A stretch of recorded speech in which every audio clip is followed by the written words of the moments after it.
Ahead of the 2025 Stanley Cup Playoffs, one series stood out from the rest of them all. The Dallas Stars and the Colorado Avalanche. They both finished with more than 100 points in the regular season, and they appeared to be in a championship contention window. Had Mikko Rantanen on their roster at one point of the season. They fought tooth and nail in this series, and 6 games are not enough to determine who will advance. It's the two best awards in sports. Game 7. The second of 2 games in which a Denver-based team will be playing tonight, as the Denver Nuggets are currently playing with the Los Angeles Clippers. This one features the Colorado Avalanche as they travel to Dallas to face the Stars at American Airlines Center. How we got you to this game? Colorado came out swinging in Game 1. Nathan MacKinnon scored twice, notched an assist, in a 5-1 victory for the Avalanche. Dallas won back-to-back overtime games, 4-3 in Game 2 on Colin Blackwell's overtime winner deep into the first overtime period, and Tyler Seguin in Game 3, set up by Mason Marchment at the 5:31 mark of overtime, for a 2-1 victory. That one to spoil Gabriel Landeskog's return to the NHL. Landeskog would record a goal and assist in his second game back in Game 4 in a 4-0 win, with Mackenzie Blackwood notching a 23-save shutout.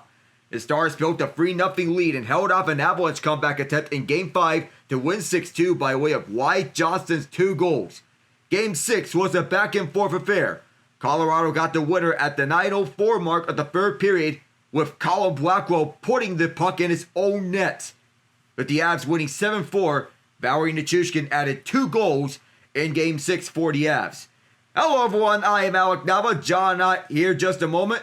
And the Stars are vying to win their 3rd consecutive Game 7 in as many years, with Peter DeBoer looking to stand alone for the most Game 7 victories without a loss in NHL history, which will break a 2-way tie with Darryl Sutter in that category. He is currently 8-0 in Game 7. A win here, he'll move to 9-0 for the most Game 7 wins without a loss. The Avalanche have lost 6 consecutive Game 7s, have not won one since the 2002 Western Conference Semifinals. Joe Sakic's Avalanche took out Patrick Marleau's San Jose Sharks in that series. Nathan MacKinnon, Cale Makar, and Jared Bednar are seeking to end 0-1 streaks in Game 7 as well. 0-4 for MacKinnon, 0-3 each for Makar and Bednar, 0-2 is Landeskog. MacKinnon has 1 assist in his 4 Game 7s played, while Makar has none in his 3. The former leads all postseason goal scorers with 6 and is tied for second in points with 10 with Adrian Kempe, Cam Fowler, and Leon Draisaitl. The only one ahead of those 4? None other than the man from Richmond Hill, Ontario, Connor McDavid. Makar is tied for 3rd among defensemen in points with 5, one of those ahead of him being the aforementioned Fowler. And Wyatt Johnsotn has a penchant for the dramatic and a clutch gene with him. He scored Dallas' winning goal in a 2-1 Game 7 win against the Seattle Kraken in the Western Conference Semifinals 2 years ago, and the opening goal in last year's 2-1 win against the Vegas Golden Knights. He has 4 points in his last 2 games, and Jake Oettinger has a penchant for elevating his game to the highest in Game 7. A 154 GAA and a 956 save percentage in such games, including a 64 save effort against the Calgary Flames in 2022, despite the loss. As we go to our projected lines, beginning with the Avalanche, who had forced Game 7 in the previous game. Arturi Lehkonen, Nathan MacKinnon, Marty Necas, Gabriel Landeskog, Brock Nelson, Valeri Nichushkin, Jonathan Drouin, Charlie Coyle, Joel Kiviranta, Parker Kelly, Jack Drury, Logan O'Connor is the forward core. Devon Toews with Cale Makar, Sam Girard with Josh Manson, Ryan Lindgren with Sam Alinsky, Mackenzie Blackwood, and Scott Wedgwood, the goaltenders. This is the same lineup that the Avalanche have used since Game 4 of this series. Dallas' lineup remains unchanged since Game 3. Michael Granlund, Roope Hintz, Mikko Rantanen, Mason Marchment, Matt Duchene, Tyler Seguin, Jamie Benn, Wyatt Johnston, Evgeny Dadonov, Oscar Back, Sam Steele, Colin Blackwell, the defense core, Thomas Harley, Ilya Labushkin, Esa Lindell, Cody Ceci, Leon Bishop, and Alex Petrovic. Jake Oettinger the starter, Casey DeSmith is the backup John, it is the two best awards in sports, Game 7, and Denver sports fans are a little nervous because not only are the Nuggets playing right now, the Avalanche are getting set to play at Dallas. So I guess Denver sports fans don't know which one to tune into unless they have a multi-TV screen.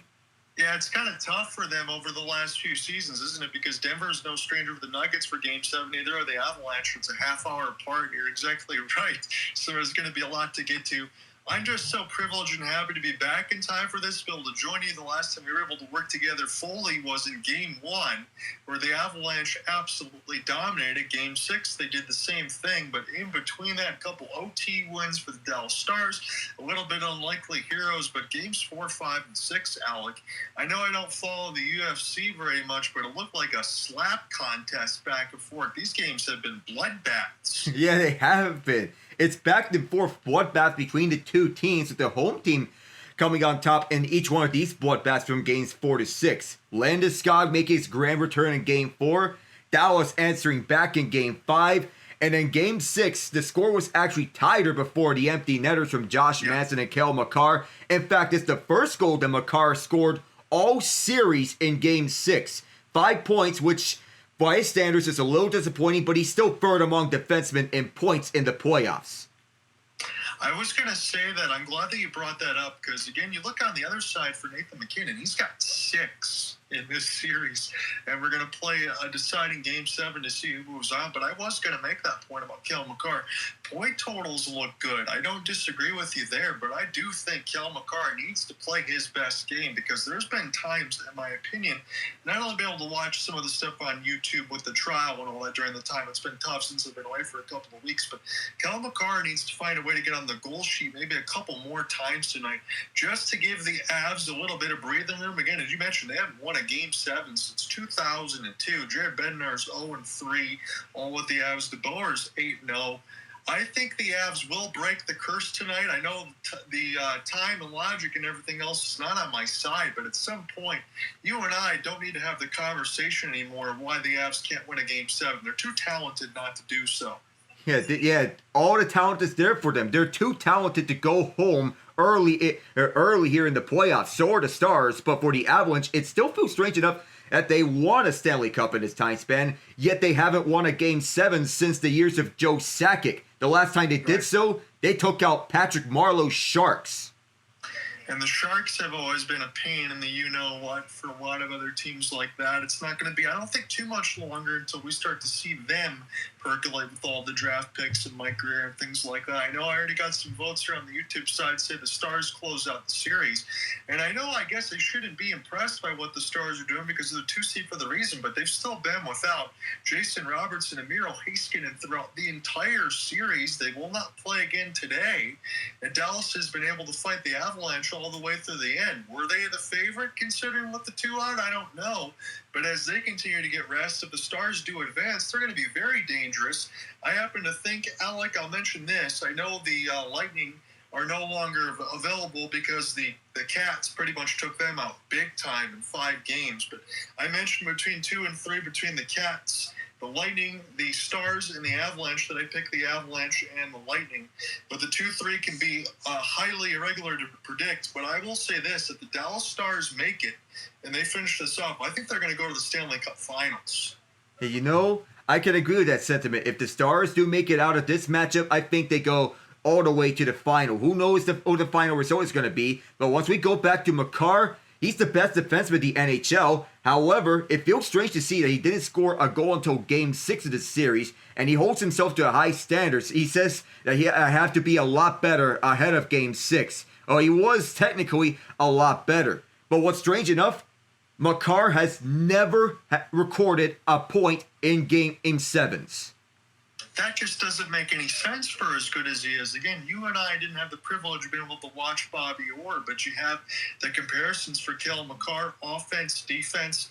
Honestly, not sure what he does better, and that's just the how good he is. And for him to not even have a point, considering how many the Avalanche have played. I know they don't have Mikko Rantanen this time along, as he's still a member with the Stars. Mikko Rantanen, we can talk about him. He's been playing much better of late, as Gabe Landeskog is getting the interview for Emily Kaplan. But he's absolutely right. He's got to be better, and he's going to be the ones I take a big eye on today for Cale Makar, because if he doesn't have a good game, Avalanche probably don't advance.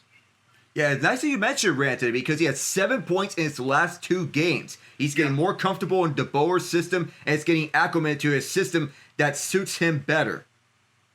Yes, he is. I know we already got a comment on the side. Thank you, OT. He said Game 7s are great, and this matchup has everything a fan could want. Hell, that's why Alec and I are covering this. We know Game 7 in between the Clippers and Nuggets. Alec, I'm going to make no bones about that. I would love to cover that one as well, but if I have to flip a coin in between these two, I just can't take my eyes away from the Avs and Stars. Me neither. Even though these two games are captivating for many reasons, the Clippers with their defense, the Nuggets with their offense, the Stars and Avalanche, it offers the complete package all around. I got to also tell you this, as we're in a little bit of the pregame here. We got about another 8 minutes or so. Alex going to get set to kick us off. I'll take the second, probably split the third.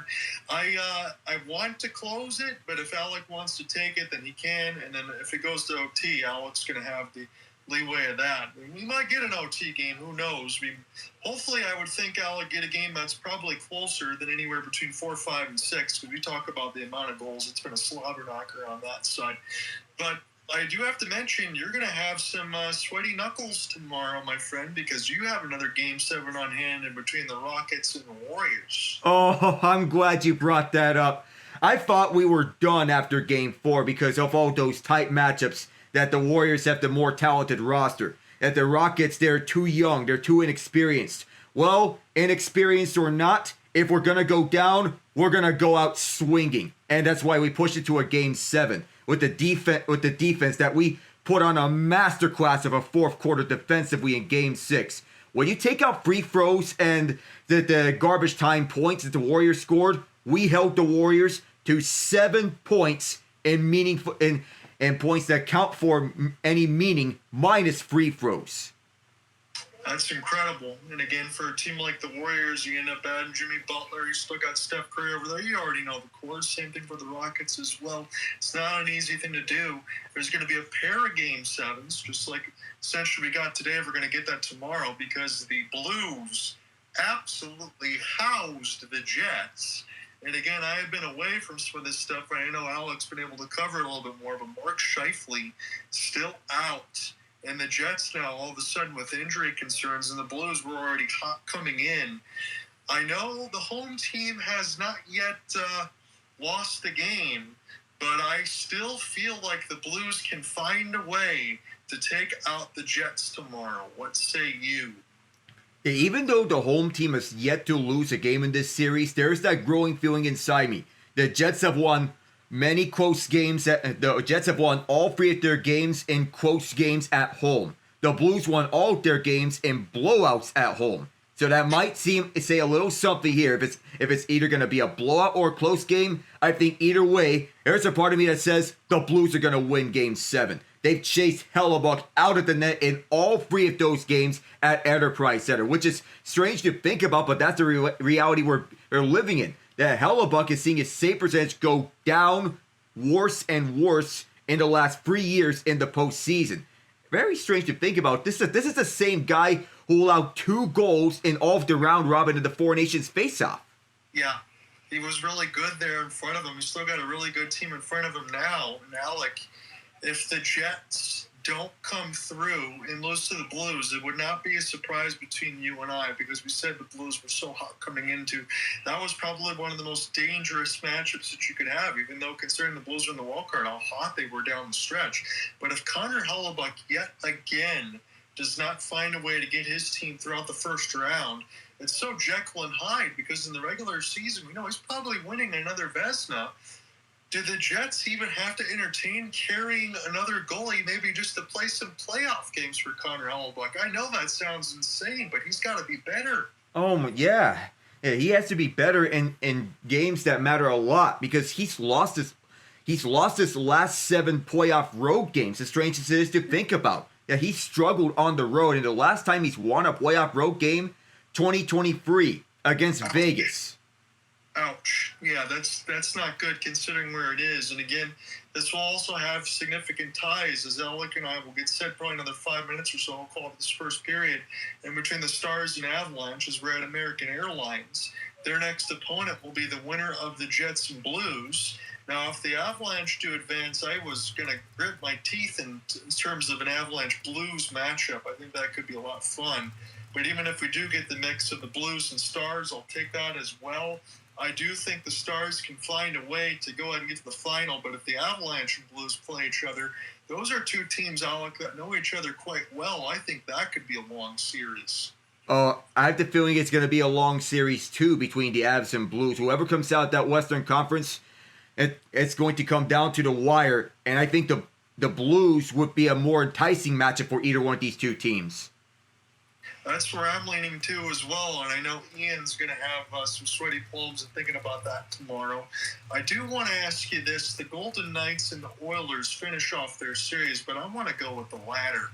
I know Jim Hiller just got there, and I know I got to mention to you a little bit through the first period a couple of games ago for the Avs and Stars, but Jim Hiller, if he has another series like that and a catastrophic brain fart as far as the challenge, he might find himself fired next year. We're really convinced that this year is going to be different for the Kings, but man, it was the goal was already reviewed once in Game 3. It was for a kick, and if it was ruled that Kane kicked it right to a stick, and he played it with a stick, there was no goaltender interference on the play. What I would challenge it for was the kicking motion. But that was a Hail Mary that was intercepted and returned for a pick six. The momentum died from there for the Kings. What a disaster for LA and Jim Hiller. Not to mention that you don't play the fourth line a lot of minutes throughout that series. In Game 4, you limited 3 of your skaters to 2:30 or less of ice time. One of them being a defenseman that you replaced Jordan Spence with. What in the world was this coaching job? I don't know. And whatever Jim Hiller decided to do or to change in the postseason did not work. You mentioned that as the Stars making their way out on the ice, we'll begin the anthems in a second. But one other point that I wanted to make, and that goes right into yours, is Paul Bissonnette. He mentioned the TOI as far as the time on ice. And it was really balanced for the Oilers up and down. That's what you got to have. You got to have 4 lines and some decors work, and goaltending matters as well. But the 4 lines you got to play because you got 40, 45 second shift max effort. And the Kings, I think, gassed themselves out like in comparison to some bad coaching. And they cost themselves a series in which they were up 2-0. Yeah, you have to prioritize that. For as top-heavy as people think the Oilers are, the Kings operate at a true top-heavy pace. They're giving a lot of minutes to the top 3 lines. They basically exhausted all the forwards and the top 2 defensive cores. And it really took them out of the rhythm. Game 5 saw that when they could not get anything towards Calvin Pickard, of all people. They forced Darcy Kemper to be Superman in this series, and it bit them dearly. Ouch. Yes, and as Dallas, we're going to get set here for the anthems. I'm going to say prediction time, Alec. I'm going to leave it to you. But I will say this. I do think the Avs will break the curse today. I know there's a lot of stuff that doesn't go my way as far as that, but I'm going to say 3-2 Avalanche, they advance. Oh, so yeah, this is going to be a low-scoring game similar to what it was in the previous Stars or Game 7s. That Jake Oettinger likes to show up when in Game 7 arrives. In those games, he's allowed a total of 5 goals in his career, 1 each in the last 2 seasons.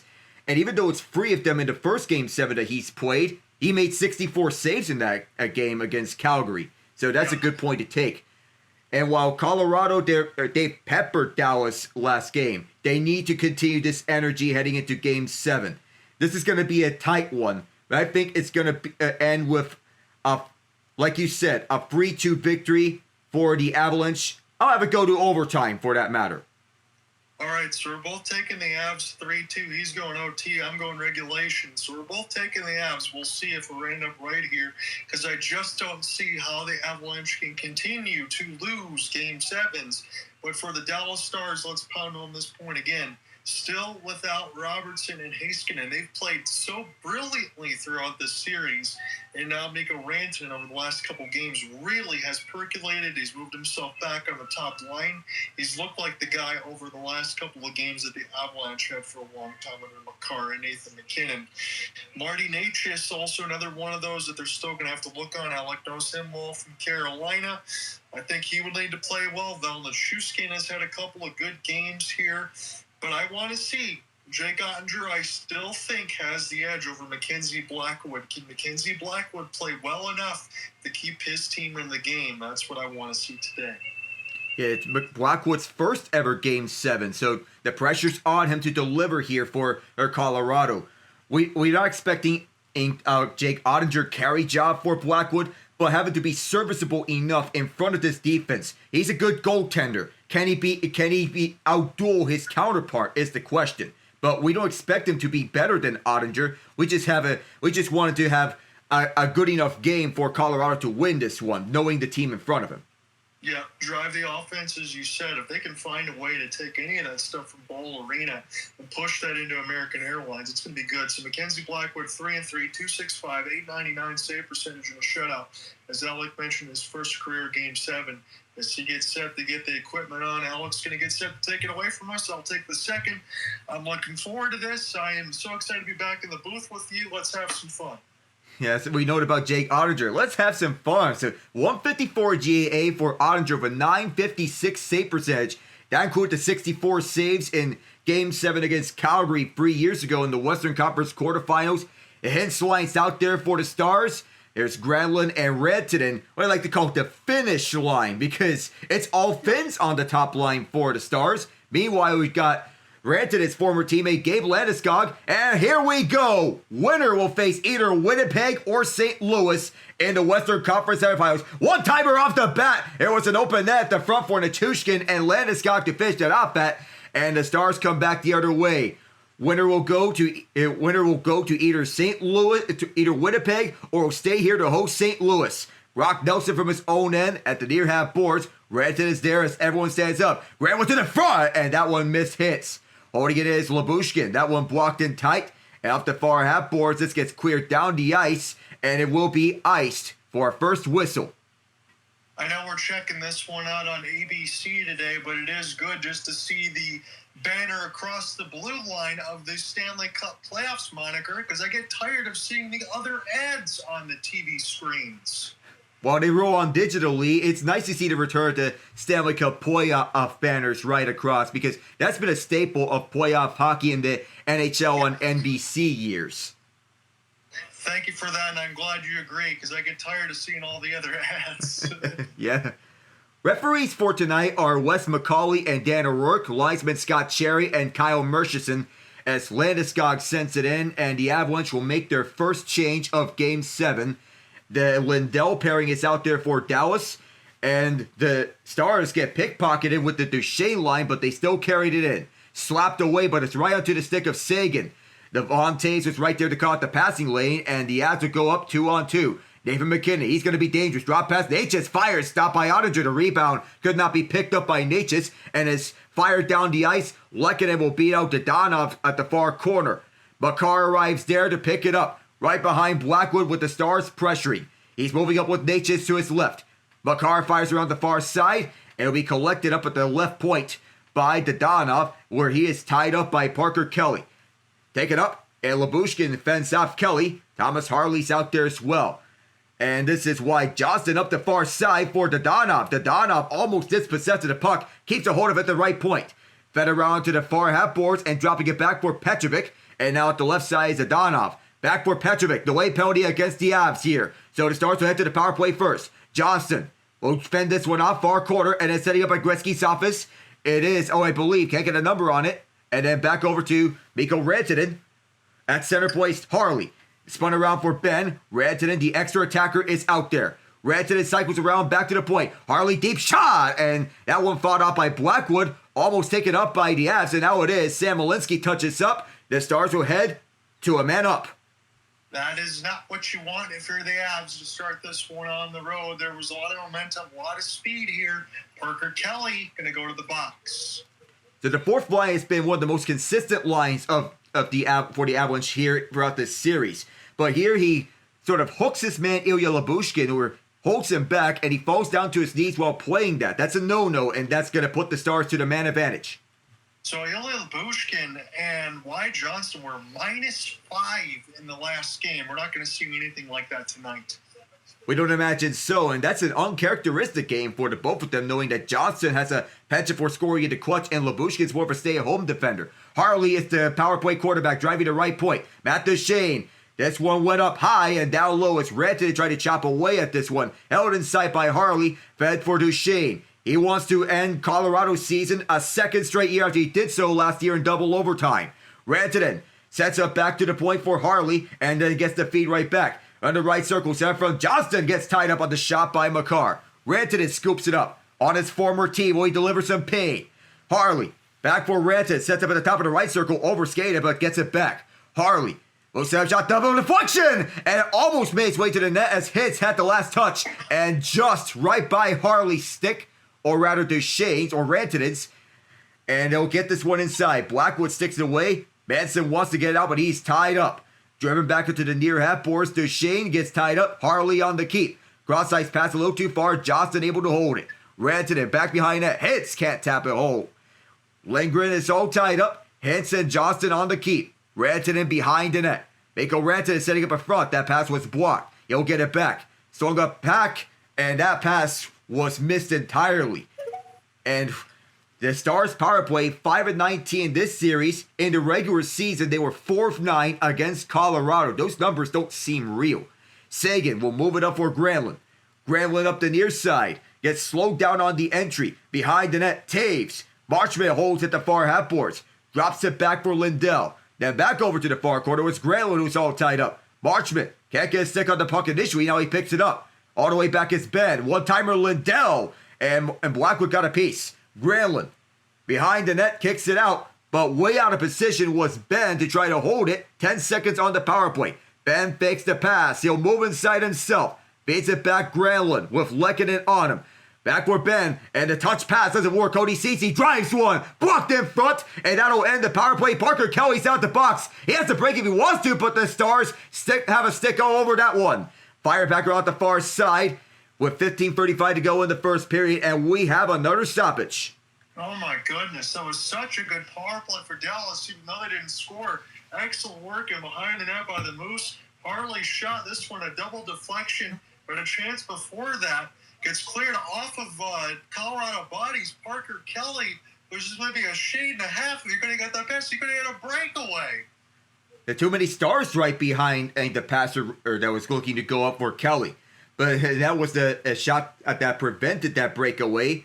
As MacKinnon both start on Colin Blackwell. That'll get Sam Steele to take this face up. But that was a grade A chance for Parker Kelly had it not been for that pass breakup right behind him. He had all day to shoot that.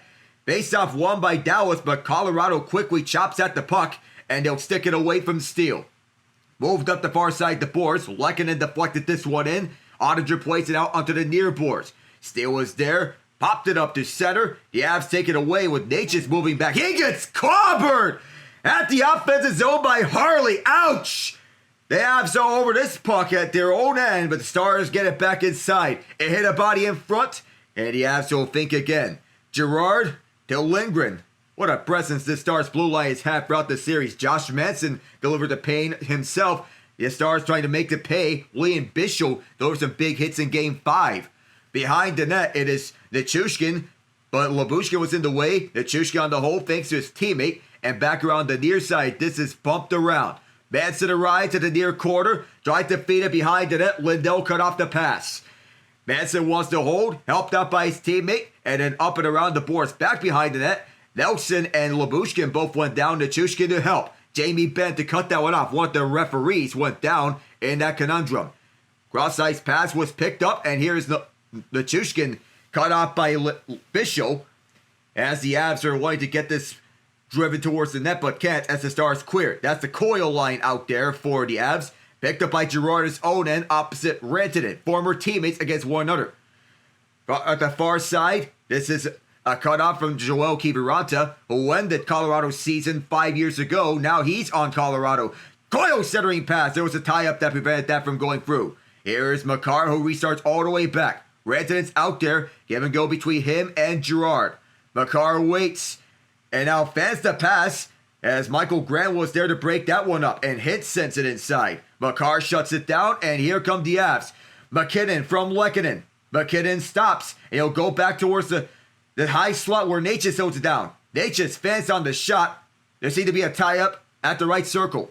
And Tyler Seguin sends it up through center. Fed up front, and then going back with this is MacKinnon to restart with it.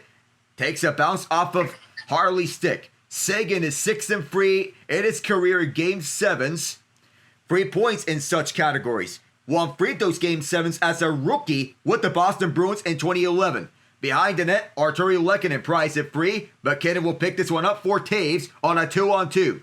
Taves flips it onto the far corner where it is Oettinger playing this one out. Lindell, watched by Parker Kelly, gives it to his partner Cody Ceci, was on last year's Edmonton Oilers squad. Jack Drury cuts off the pass, and right behind the net, it is Kelly who will pick it up. Kelly sends this one inside, past O'Connor. Oettinger slows it down again. Lean Bischel. O'Connor gloved it down to near half boards. Can't get by Oscar back, and it's still a tie-up at the right circle. Both teams whacking at the puck relentlessly. Bischel got it away. Got it to Ceci.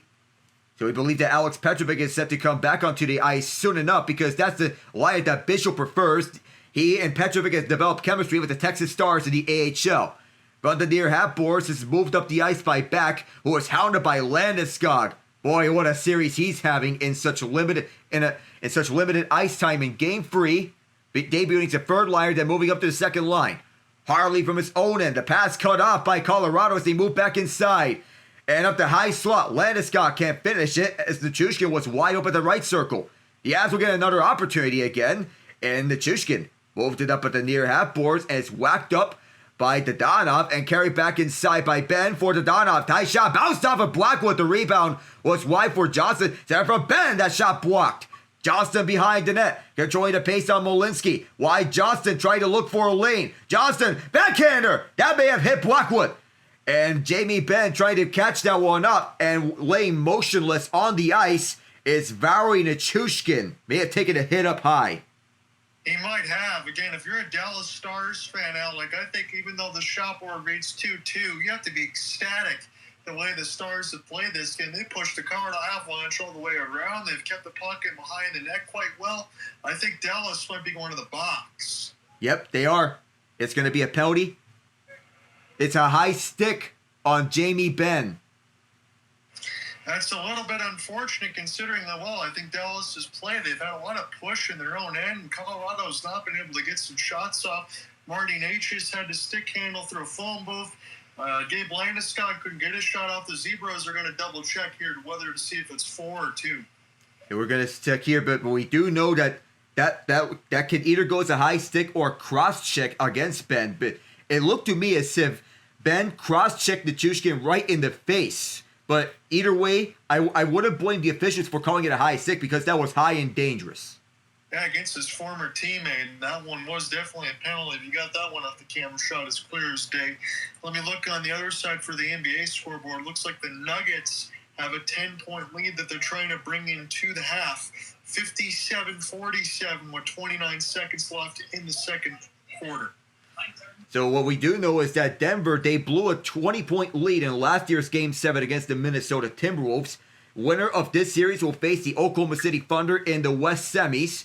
But shout out to the Clippers for forcing a Game 7 up against the Nuggets team that has been going a little bit of turmoil this year.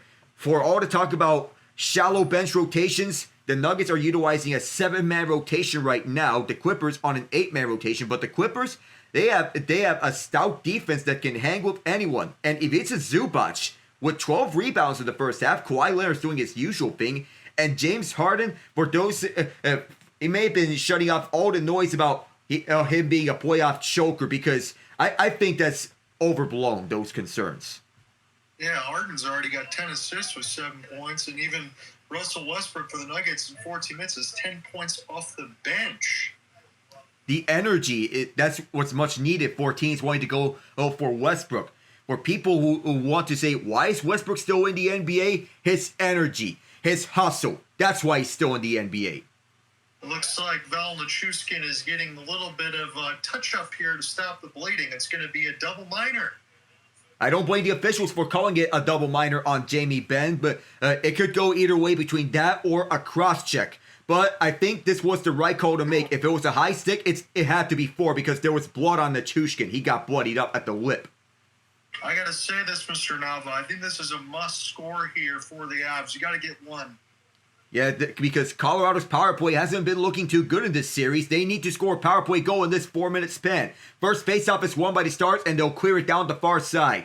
But do remember, the Avalanche power play in this series, 3 of 19 and 1 for their last 14. That's for a 15.7 conversion rate. Ouch. Yeah, not for a lineup this good as Cale Makar trying to take it up the gut, lost it.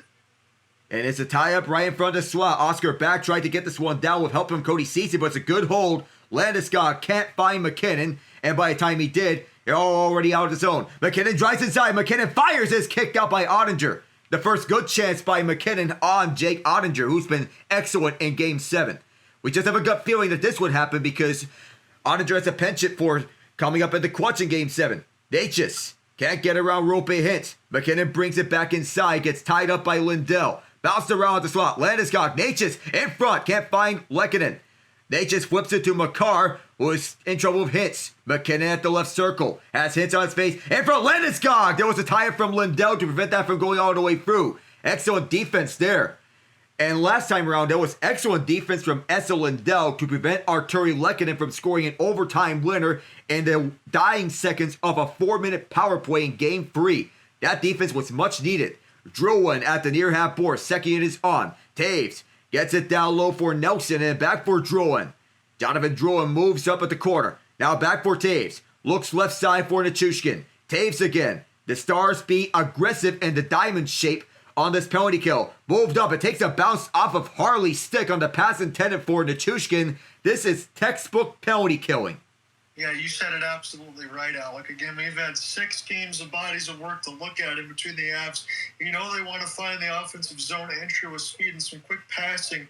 They'll open up stuff in the slot. That's not opened up here for the Stars. It's been textbook, as you said. Maybe they got to start taking some shots from deep, forcing some rebounds, do something else, give them a different look. They don't have to defend the same way. That's true, because Dallas' penalty kill has been all over Colorado's power play. For a power play that's this talented, you expect them to score more, but this Dallas PK has been showing its shining lights as they make another clear. And Blackwood will go out to play this, and MacKinnon's waiting for his turn. The top power play is back out there. He gets the feed from Makar, and then drops back for Natchez. These two are speedy players. MacKinnon up the far side with back on his face.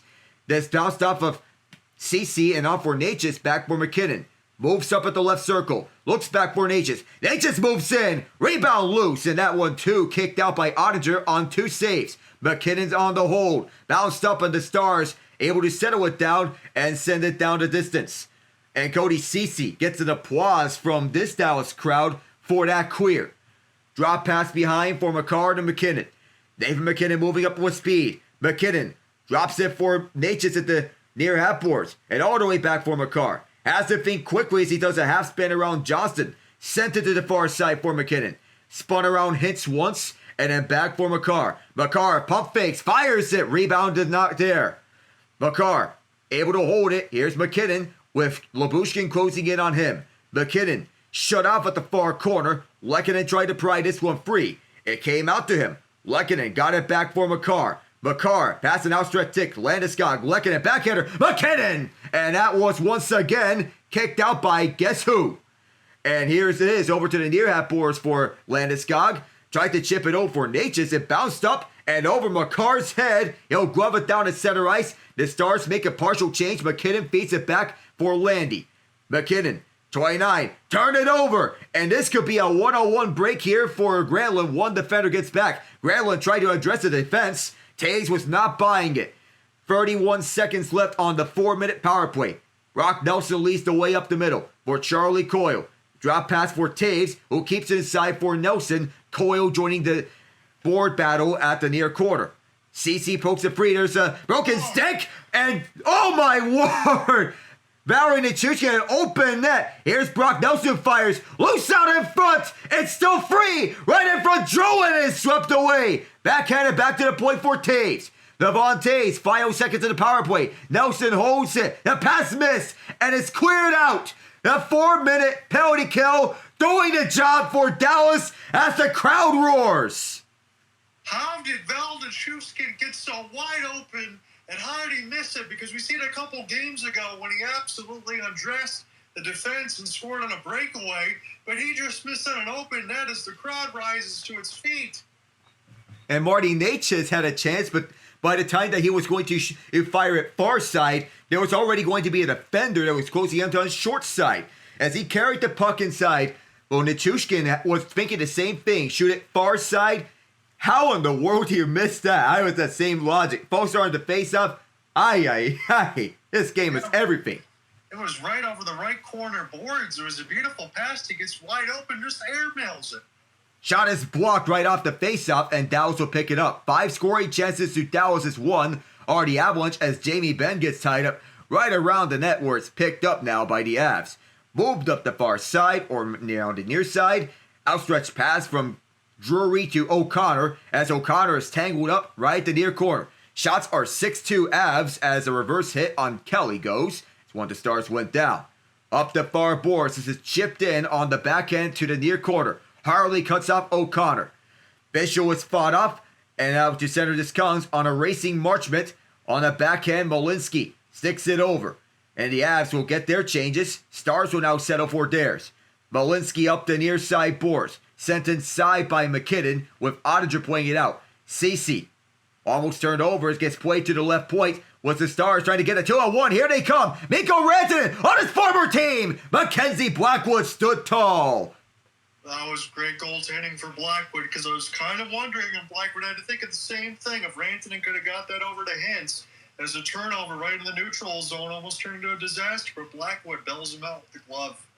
And on the back check, Nathan MacKinnon was able to get back in time to prevent Rantanen from elevating anything and to prevent him from getting a cross-ice pass to Roope Hintz.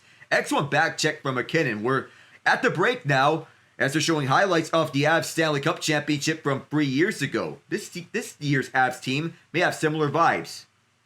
Yeah, you're wondering because all the moves from Chris McFarland and Joe Sakic, you're thinking about all the changes that we've made in between games 1, game 7, everything leading up to this, trying to get back to this point from a few years ago, as you said. And yeah, they have those same vibes, but it is so incredibly hard to believe that the Avalanche are able to make this many changes and find themselves back at this point again, because the team from 3 years ago or the teams from now, yes, you have MacKinnon and Makar, and you got Gabe Landeskog back, but pretty much everything else is unrecognizable.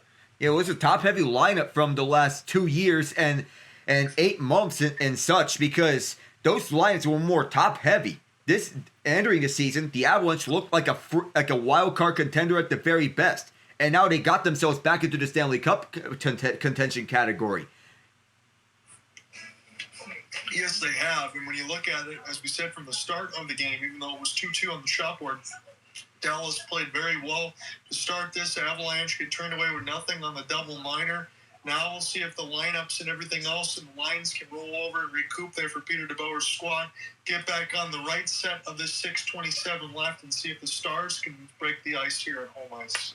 Yeah, neither team has really managed to break the ice open here. There were some chances, most of them for the Avalanche, and Joe Kiviranta being one of those players who was in overtime here. He did so for his former team, the team that he is facing up against, a hat trick and an overtime winner, 2020 in the West Semifinals, 5-4 in the Edmonton bubble. Yeah, the Stars have won those last deciding games against the Avalanche. They've won 3 straight. Again, we mentioned Peter DeBoer, 8-0 through his career through Game 7's Bednar, 0-3. It's the offensive zone draw here for the Stars. Yeah, Jared Bednar, 0-3. He's looking to end that over streak tonight. Up for the middle, this get passes on a 2-on-2. Nichushkin can't get this one inside. Granlund moves back. Michael Granlund, short side. Can't get this one past Blackwood. This bounced up at the near quarter. The Avs will scoot it up. And here's Nelson slowing the action down. Nelson across, and he gets taken on for a bump by Thomas Harley. The puck is out of play at the mesh. Yeah, right at the 6-minute marker. It's shots 5-4, everything pretty close there. When I look at some of the other team stats, anything else that jumps out, a quick 6 hits across the board, but the Stars already have a decided advantage in the circle, 6-2 in the draws. Yeah, already. It's faceoffs that are determining the play here. If there's anything that's going to be a factor here for this game, it's faceoffs. That was well documented when Toronto beat Ottawa in Game 6 2 nights ago, when the Senators gave them a scare. Yeah, that was definitely a scare in the series, and now the Maple Leafs have to deal with the Cats. That's going to be fun on Monday. Wow. Here's Josh Manson, and this could be a break here for Mason Marchment, chasing down the puck, and he just ran out of room. Tried to center it short side. There was none of his teammates there as all the Avalanche get back. Matt Duchene, who ended the Avalanche season last year, has yet to score in this series. His line mate Tyler Seguin already has an overtime winner to his credit as we have an icing. Okay, so again, we're both on record for 3-2. You got OT, I got regulation. When I see that there for Duchene, I'm going to put my rubber stamp. Duchene's going to score tonight. Oh, it may be fitting enough because it's his former team that he's facing up against. You know, I like that prediction for you. And you mentioned that alongside that triangle for the Stars defense. We got a great shot at that. They did an excellent work there on that double minor. Yep, the triangle diamond formation. That was an aggressive penalty kill for them. Moving up for the middle, it is Necas. To the right side, Necas. A high rising shot that didn't make it all the way through. Held inside, it makes its way to MacKinnon at the near corner. Across for Necas, corner to corner. Back to the point, Taves loads up, and it's fired wide. Makar is all tied up, 82 on the one-timer from the point. Picked up by Bischel, he'll give it to Petrovic, his defensive partner at Texas in the AHL. The two connect once again as Bischel, the towering 6'7" D-man, flips it to the far corner. MacKinnon the first one there, and then fired around to the left point where Lindell keeps it. Lindell banks it around. MacKinnon cuts off the pass for Ben. Cale Makar spins around Wyatt Johnsotn, trying to break free of him. Johnston still on his shadow, and then moved up through center where there's another tie-up, flipped by Parker Kelly. Oettinger, the second guess is coming out of the crease as Kelly arrives there. Jack Drury keeps it in. Drury on his backhand to Kelly, and then over to the right point for Malinsky. Fourth line and bottom pairing out there. Left shot from Lindgren, bounced out in front. So it's a tie-up, and it comes out through center all the way onto the Avs zone, where it's picked up now by Sam Girard. Girard to the near half boards. O'Connor sends it in. Labushkin out to play it. He is chased by Landeskog. Labushkin up the far half boards. It takes a bounce, and it's behind Blackwood. Collected by Malinsky. Malinsky sends it up through the right side. And carrying it up with speed is Nelson. This guy can skate. Up at the far half boards, Blackwell, Game 2 overtime hero, who gets shoved towards the benches, and way offside is Sam Steele. You get a late whistle. Like, and we talked about Oettinger, Robo, Miro Heiskanen in that same draft a few seasons ago for Jim Nillen's squad. I think now, obviously now, I got to make the mention for Liam Bischel. He's only 20. You mentioned his size, about 230 pounds. He's already playing a prominent role for the Stars.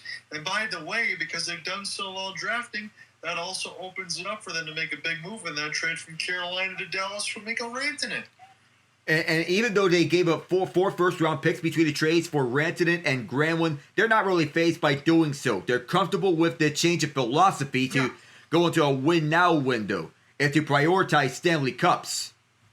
Yeah, because as you said, they've already drafted well. I think about it, all the picks, and Alec and I can mention this too, because Alec now has one of the prominent players playing over in Carolina.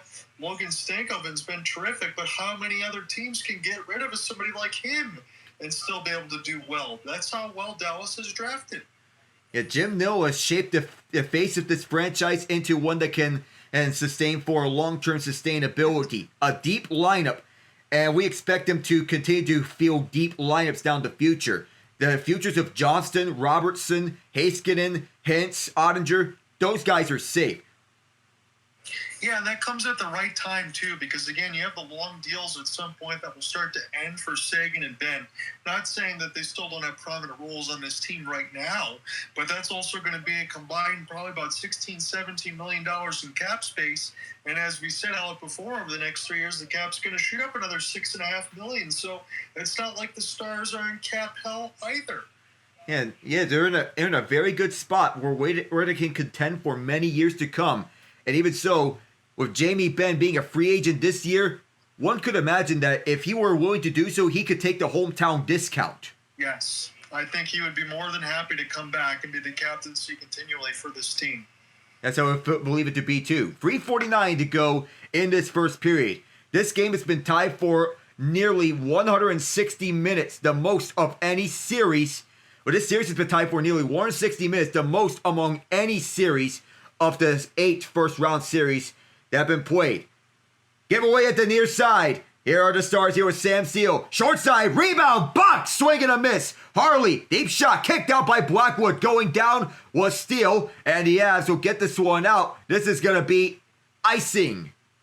Boy, oh boy, Blackwood bails out his team, and I had my heart in my throat there. You cannot turn the puck over in the middle of a slot. If not for a swing and a miss secondary there for Oscar Bach, Dallas would have made this a 1-0 game.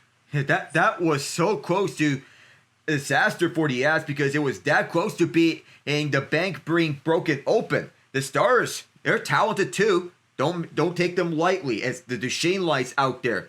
You said that he's going to be scoring here. We'll see if that comes to fruition. Again, we got a lot of other stuff to think about on the docket as we get settled for round 2. But round 1, it's going to be scintillating here. We got Colorado, Dallas Game 7, and then we got Jets and Blues tomorrow. Yep, not to mention about the NBA side where you have the Nuggets and Clippers right now. They're at halftime. And then tomorrow is the Rockets and Warriors, the most hyped up series of any Western Conference series. Here's Landeskog carrying it in. Drop pass for Natchez, and here's Makar. Curl and drag. Fires it wide. Looking for his first career Game 7 point.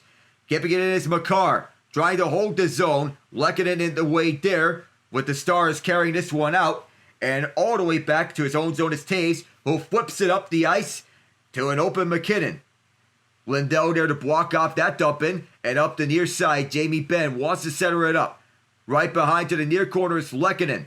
No scoring so far with 2:33 to go in the opening session. From the far corner, it is Taves.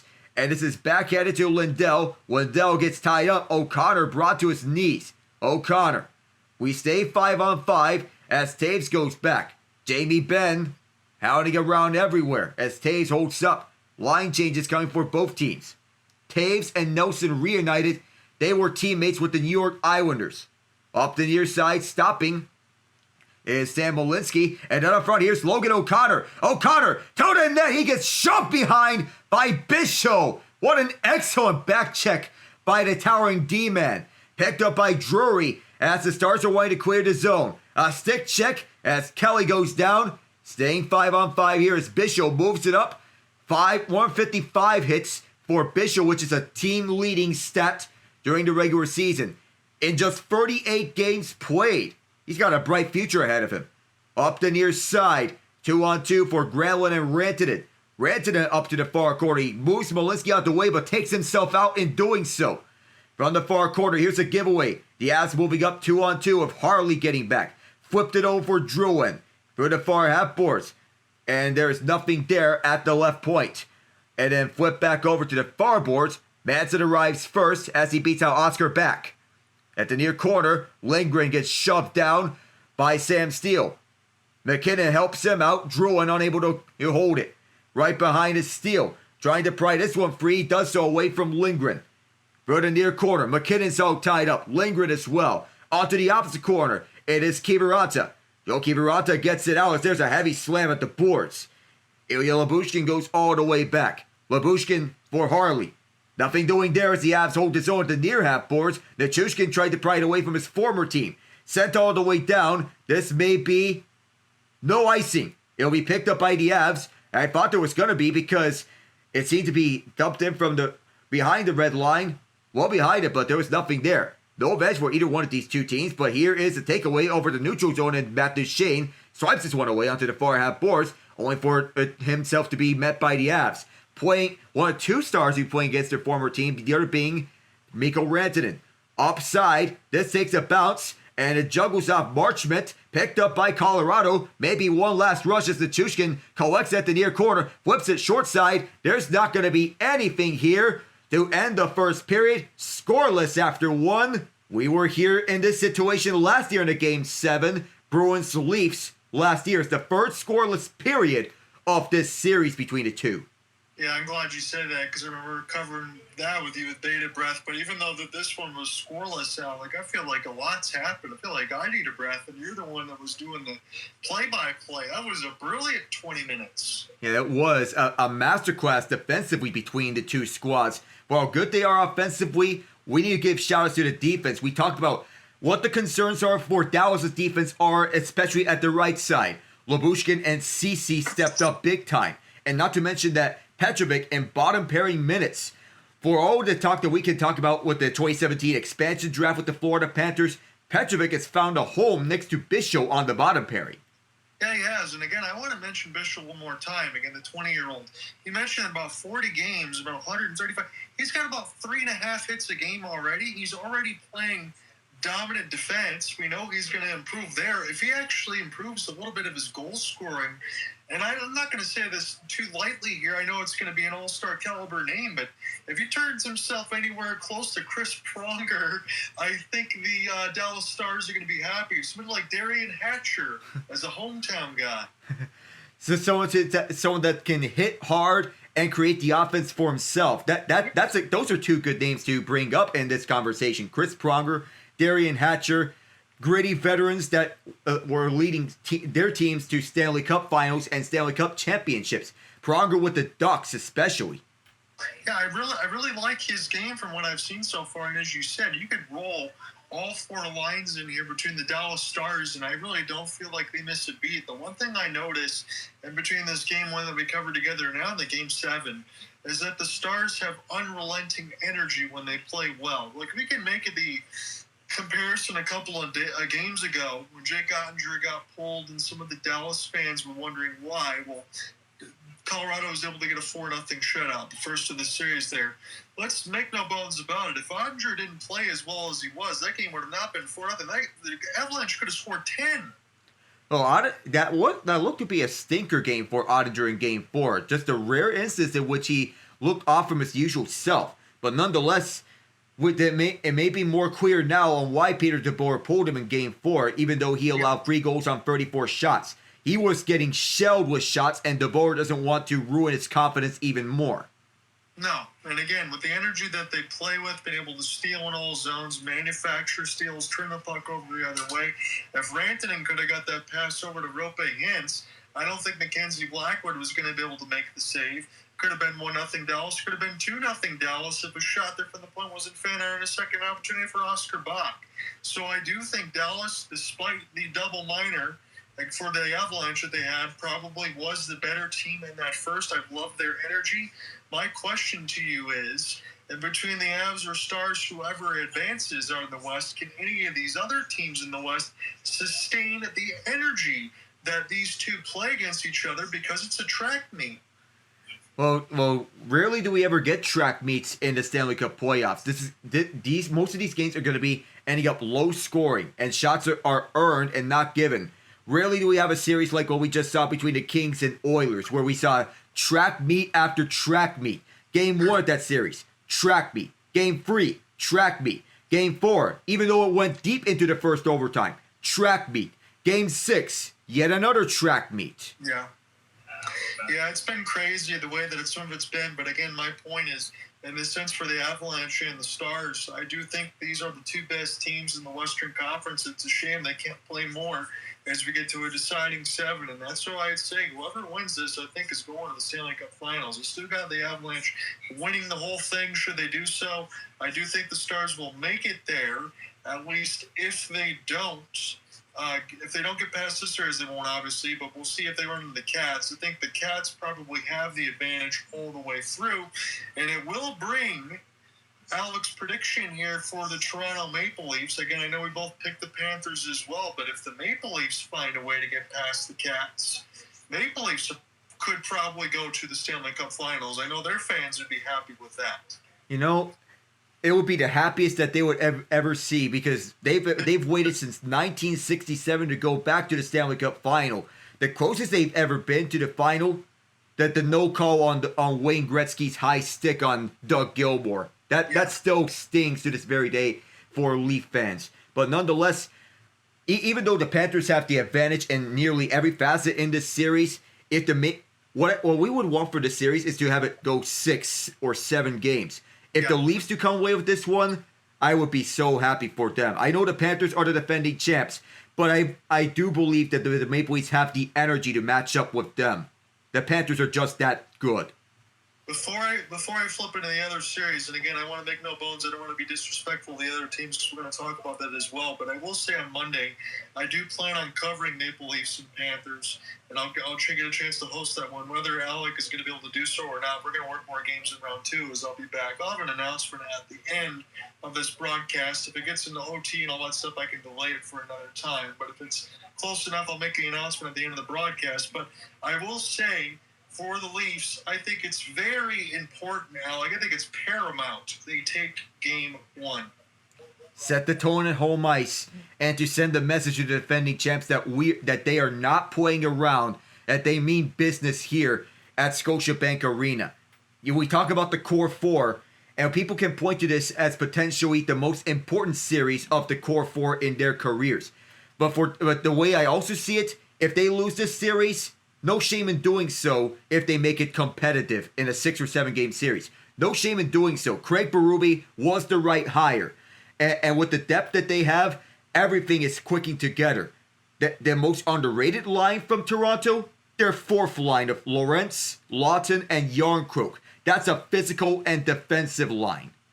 Yeah, their 4th line has been very good. Some of the other lines need to be able to step up a little bit, and the Maple Leafs were able to do that a little bit in the last game against the Sens, but you're right about their 4th line. I will say this, when you make that mention, I do believe in Craig Berube, completely down on that point, but you're right about Matthews, Marner, Willie Nylander, Tavares.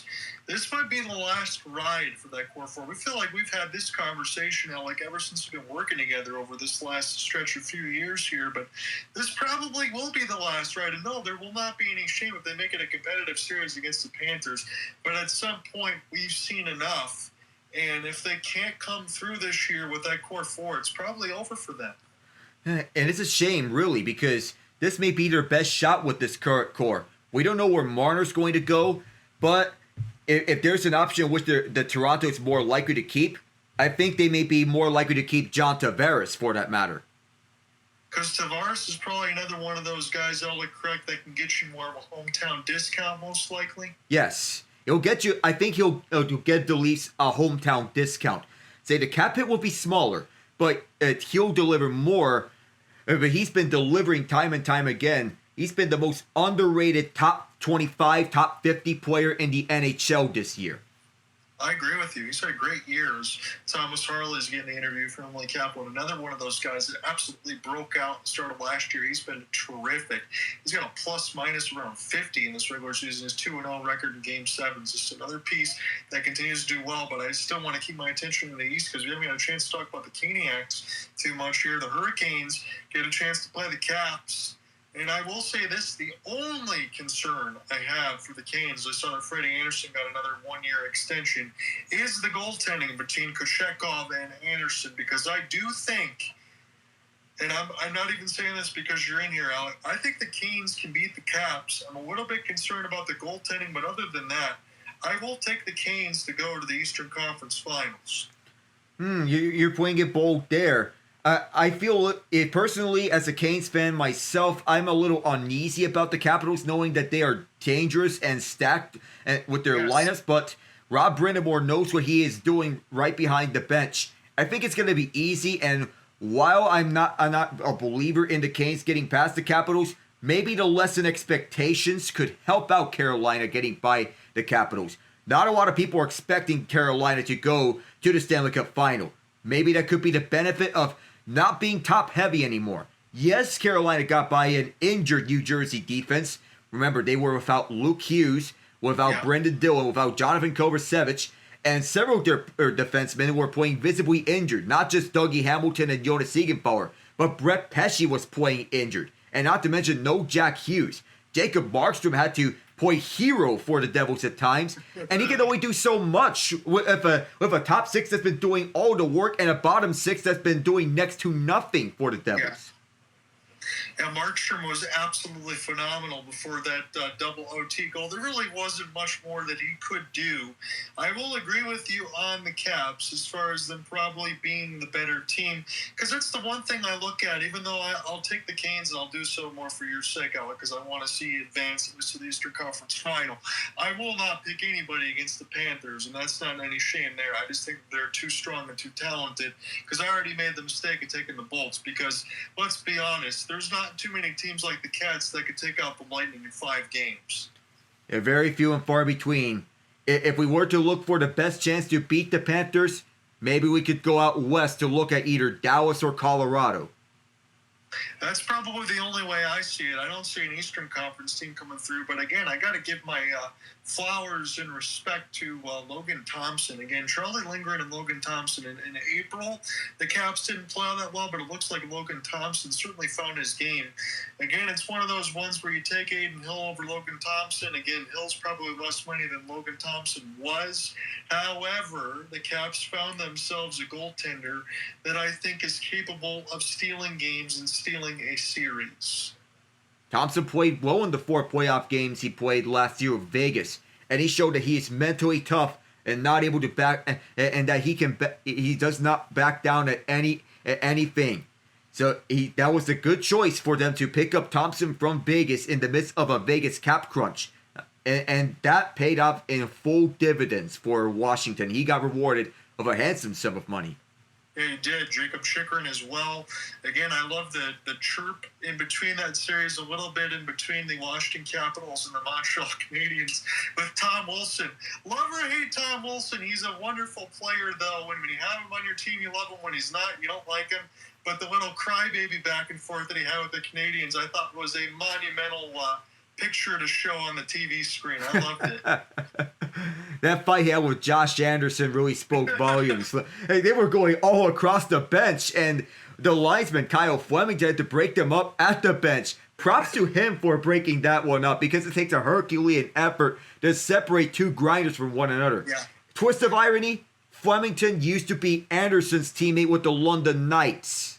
Oh, that's a very good pull by you. So that's why I work with you. You're the encyclopedia. And I will say the other thing for Tom Wilson, credit to him, because if it's a few years ago, and he said it as much during one of the intermission interviews, he'd probably be taking a few extra penalties that he doesn't do so now, because he's more level-headed. Yeah, he's more level-headed now. And he gone are the days of him taking over 100 penalty minutes per season. He's more level-headed now, being more calm, cool, and collected, and to set up for the line to be passed from Ovechkin to him in terms of captaincy, we believe. That's going to be interesting to see when that day comes, because, again, I'll feel a little bit uneasy, but at some point, Alex Ovechkin's time will run out. And you have to wonder, from the expansion year with the Vegas Golden Knights to when the Caps won the Cup, I was wondering if that would be Ovechkin's only opportunity to lift one. But this might be even better. I don't know. Maybe you can make the comparison to even this team being just as good as the one that won the Cup there for the Caps that many years ago. And then one last thing for me before we close out this intermission. It's the Golden Knights and the Oilers. We know that one's confirmed. We're still waiting between Jets and Blues. That's going to finish off tomorrow, as we mentioned. But Golden Knights and Oilers, how do you see that series going? Well, people could see this as a rematch of 2 years ago, and it is. And while this is an old-fashioned grudge match between these two, of the top 2 picks of the 2015 draft that was star-studded, Connor McDavid, Jack Eichel, of course, the top 2. And when we already know about pick number 3 being a quote-unquote forgotten pick, because that went on to be Dylan Strome, panned out with Chicago and Washington. The sale of the tape, McDavid being the first, second, and third best player in the NHL, as we pointed out earlier in the season. That still rings true. Edmonton grinded out the Kings later as the series wore on. They got more comfortable over time, and they were comfortable settling into. And they were comfortable settling in defensively, even though that they were firing all sorts of shots on Darcy Kemper the Kings were exhausted playing the same 9 forwards and 4 defensemen throughout most of those games down the stretch. And the Oilers balanced things out between their 4 lines. Hey, Corey Perry's getting looks at the top 6 again. What year is it? 2007? Oh. Yeah, it makes me think of Bobby Ryan and Ryan Getzlaf. Yeah, it does. And in that sense, we're thinking of a series that could go the full 7 games. It went 6 last time around, but I think it's going to come down to goaltending. And Adin Hill looked a little shaky in the first round series. Calvin Pickard's confidence is riding sky high, but how long does that last against a Vegas team that is balanced up and down the lineup? Plus, Bruce Cassidy is a better coach than Jim Hiller is. So I think it's going to come down to what it's going to be in sorts of special teams. Vegas's power play and Edmonton's power play are electric, but Vegas this season had better special teams than Edmonton's special teams. And for that, and Vegas' structure, I think it's more balanced up and down the lineup. So that's why I'm picking Vegas in 7. Vegas in 7, huh? I think I'm going to go with Vegas as well. Would I be surprised if the Oilers get all the way through and go back to the Stanley Cup Finals again off a repeat? Maybe it's the Cats and Oilers again. I don't think Alec and I would be immediately surprised. But I do think Golden Knights. But I go back to your last point you just made in between Calvin Pickard. No disrespect to him. I remember he started his career there with the Avalanche. He spent some time there with the Red Wings in a little bit of limited fashion. But if Pickard doesn't do well, then you go back to Stuart Skinner, who has not been good at all. Adin Hill, I think, has a lot more to prove. But still, even for Ilya Samsonov, you have no confidence in him. So we could see another one of these series, even though the Golden Knights have much better defensive structure. I agree with you there. Their defensive structure could probably stop some 6-5 type games from even happening. But if it gets to that point and both of these teams have no confidence in their goaltenders, things could get ugly because these offenses are pretty good. Yeah, these are 2 very star-studded offenses. And of course, you can never count a team that has McDavid or Draisaitl on them.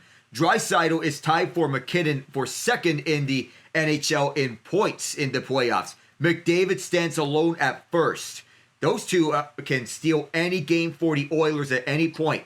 And there's a reason why McDavid won the Conn Smythe Trophy last year, despite being on the losing team. Yeah, again, that's how good he is. And the Oilers are going to be able to ride that same tandem. Again, you got Corey Perry even trying to take away from the Zach Hyman and RNH production that they got last year.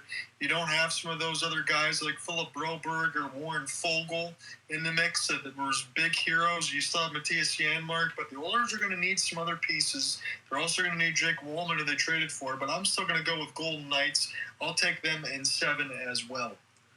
Safe call there. They're getting into the second period, and I know Denver fans have to be happy with the Nuggets. They are blowing the Clippers out of their building. 18 points for Aaron Gordon, and Jokic is on triple-double watch, 14, 8, and 8. I guess we made the right call to cover the Avs and the Stars. Yeah, we did, because the Denver sports fans have to be feeling happy so far. If the Avalanche go on to win tonight, it'll be a perfect night for them. Yeah, we'll see. Again, there's going to be a lot more trepidation in between these 2 because Alec and I mentioned, I think this game, especially in a Game 7, the game's going to be a little bit closer anyway. But we're not going to see Games 4, 5, and 6 unless we get some sort of 4-goal breakout that these 2 teams had in Game 6 in between the both of them. All right, here we go. Second period. So right now, Dallas plus 120 on the money line. They're the one giving you the extra. They think the Avs are the favorite here as the road team. We'll find that one out. This is picked up off the back pass in the Victory Green now at home. Trying to take this one the length of the ice. This is to be sent back around the embankment now. The Avalanche get a chance to touch this puck with Gabe Landeskog. We'll send this one ahead now. Coyle. Landeskog. Here's a feather pass. Good shot and a save. It gets deflected toward the left side dot. Now the Stars will find a way. Lyubushkin got stick lifted for a moment as this goes toward the blue line side in between a couple of Stars and Avs, and this will follow the Blackwood hold with 19-16. We're just getting going here in the second period. And so far, it's been slow here to start off as we get Ian on board. Well, Game 7, well, one of them has been a blowout. This one has been rather defensive. Yeah, it's the third time we've had a scoreless period in this series. Everything else has been goals aplenty. Games 4, 5, and 6 being ozone draw. Again, 6 straight Game 7 losses, 5 straight decided by 1 goal. At some point, the Avs won't be at that part of history, but who knows? The Dallas Stars, even without Robertson and Heiskanen, can still control their own destiny because they're that good. Marty Nature's little inside out against the Stars' defense. Now we'll see if Dallas can start this one again.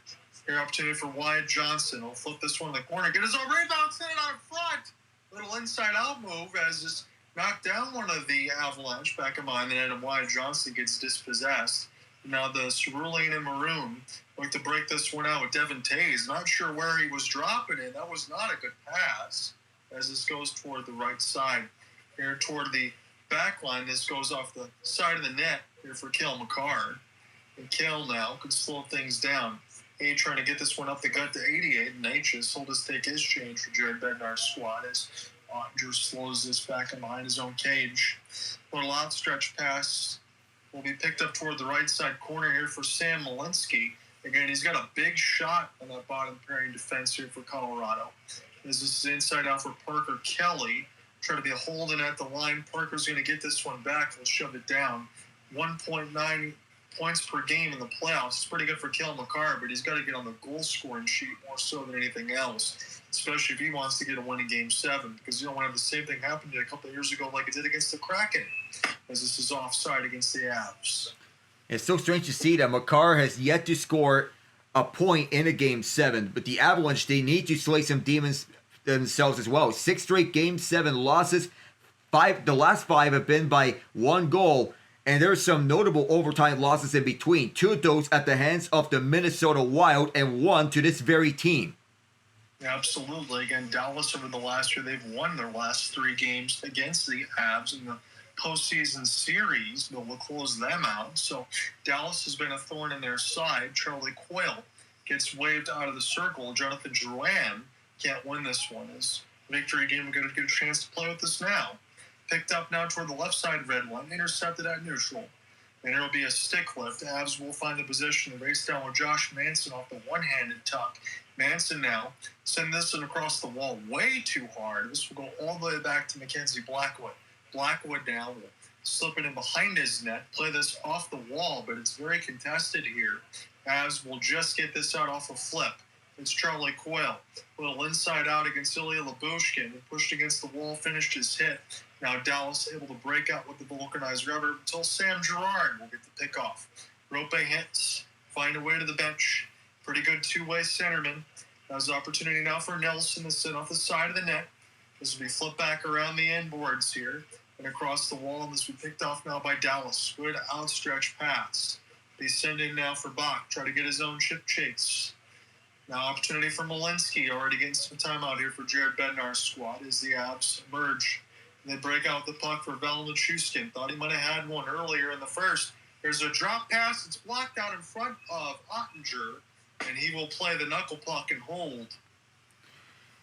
3-on-3 rush the other way for Colorado with Sam Girard leading the way. Valeri Nichushkin thought he had one earlier with an open net at the far side.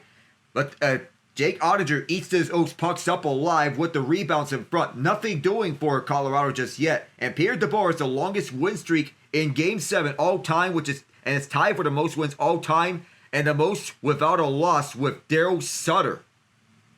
Yeah, he just needs to get himself into the Cup Finals into a Game 7, and then you already know it's going to be a guarantee as far as that's been going. Trying to see if the Avs can break through that. Natures will just let the pass go back and across the blue line side, and now Nick MacKinnon will finally get some top line time again.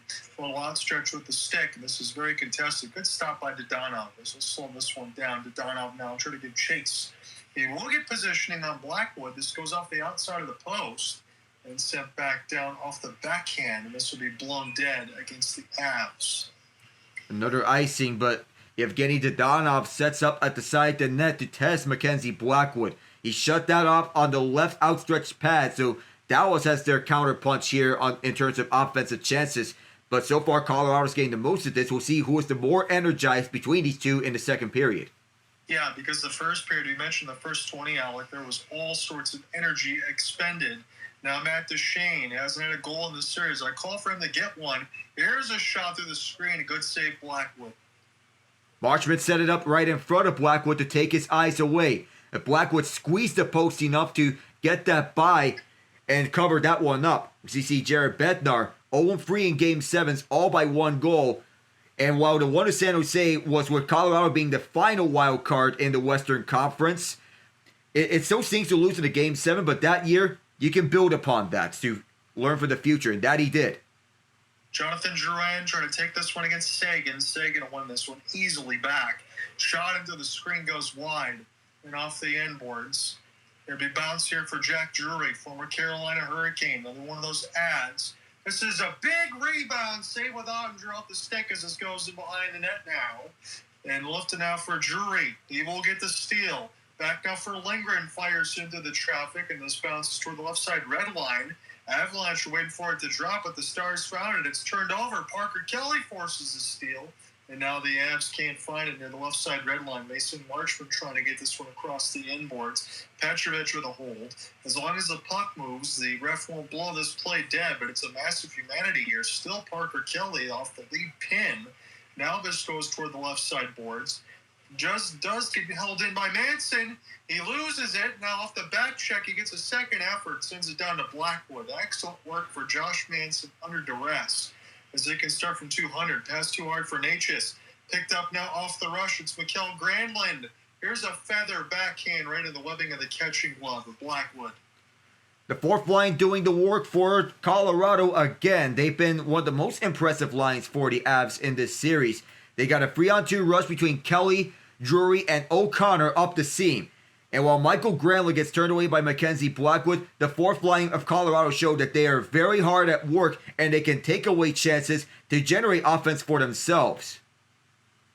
Shot board is 8-6, if you can believe that. That's still where we are now. It's Game 7. Sometimes the space gets tight, but the Dallas defense has really bothered Colorado. It's been throughout the series. Good shot block as this gets pushed to the left side corner.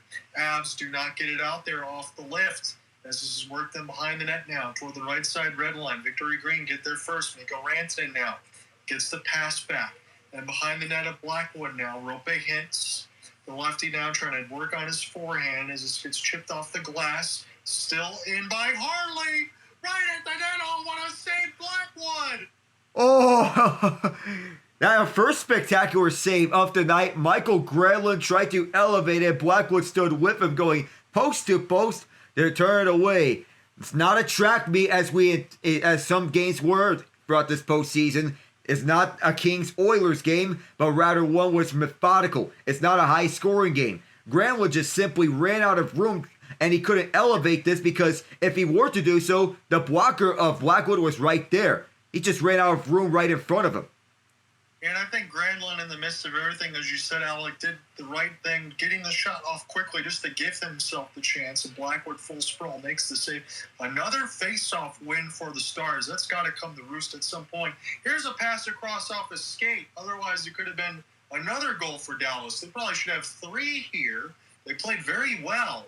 As is an opportunity now racing here for Kiviranta, trying to get his own chip and chase. Jonathan Drouin finishes his hit. As Sam Girard's going to get back, it's a 2-on-2 toward the right side. Duchene, he rips one going for the top left of the post as that goes up and on a play. Blackwood tried to ready himself up for that 3-on-2 rush with Matt Duchene. He stops at the right circle. Tyler Seguin's visibly frustrated. He seems to knock over some bottles by the Stars bench. But Duchene had one of the good looks that he had. You called him scoring a goal here tonight. He came close. Dallas probably should have 3 had it not been for the outstanding efforts of Mackenzie Blackwood. But at the same time, Colorado has some outstanding efforts, but they need to finish, these two teams. Yeah, they do. Again, otherwise you think about it there for the Stars. I think they've had the more dangerous chances. They consistently played good defense. Hasn't come to fruition just yet. And you already mentioned this with the Denver Nuggets. Call off the Dogs already in this Game 7. Mercy, it's a 35-19 third quarter. Denver Nuggets up 93-66. Christian Braun with a spectacular game 7 with 19 points, 5 rebounds, and 4 assists on 8 of 15 shooting. And how about Aaron Gordon on 18 points, 4 rebounds, 5 assists. And while it's minimal usage from the bench, the starting 5 has been spectacular, as has been for them. Every single member of the starting 5 has double figures. Michael Porter Jr. is 11, which is probably the weakest link scoring-wise between those 5, but everyone did their job tonight. And I don't think I've ever seen this. I know Kawhi Leonard, 6 of 13, shooting 22 points, but Kawhi Leonard is a team worst minus 33 on the floor. Wow. You know, they've already done it, but I think the meme still applies. Congratulations, Clippers. Your team still can't make it past the second round. Ouch. But a team minus 33 was not on my bingo card for Kawhi Leonard. For him being a defensive ace on the Clippers, minus 33 was not on our bingo cards.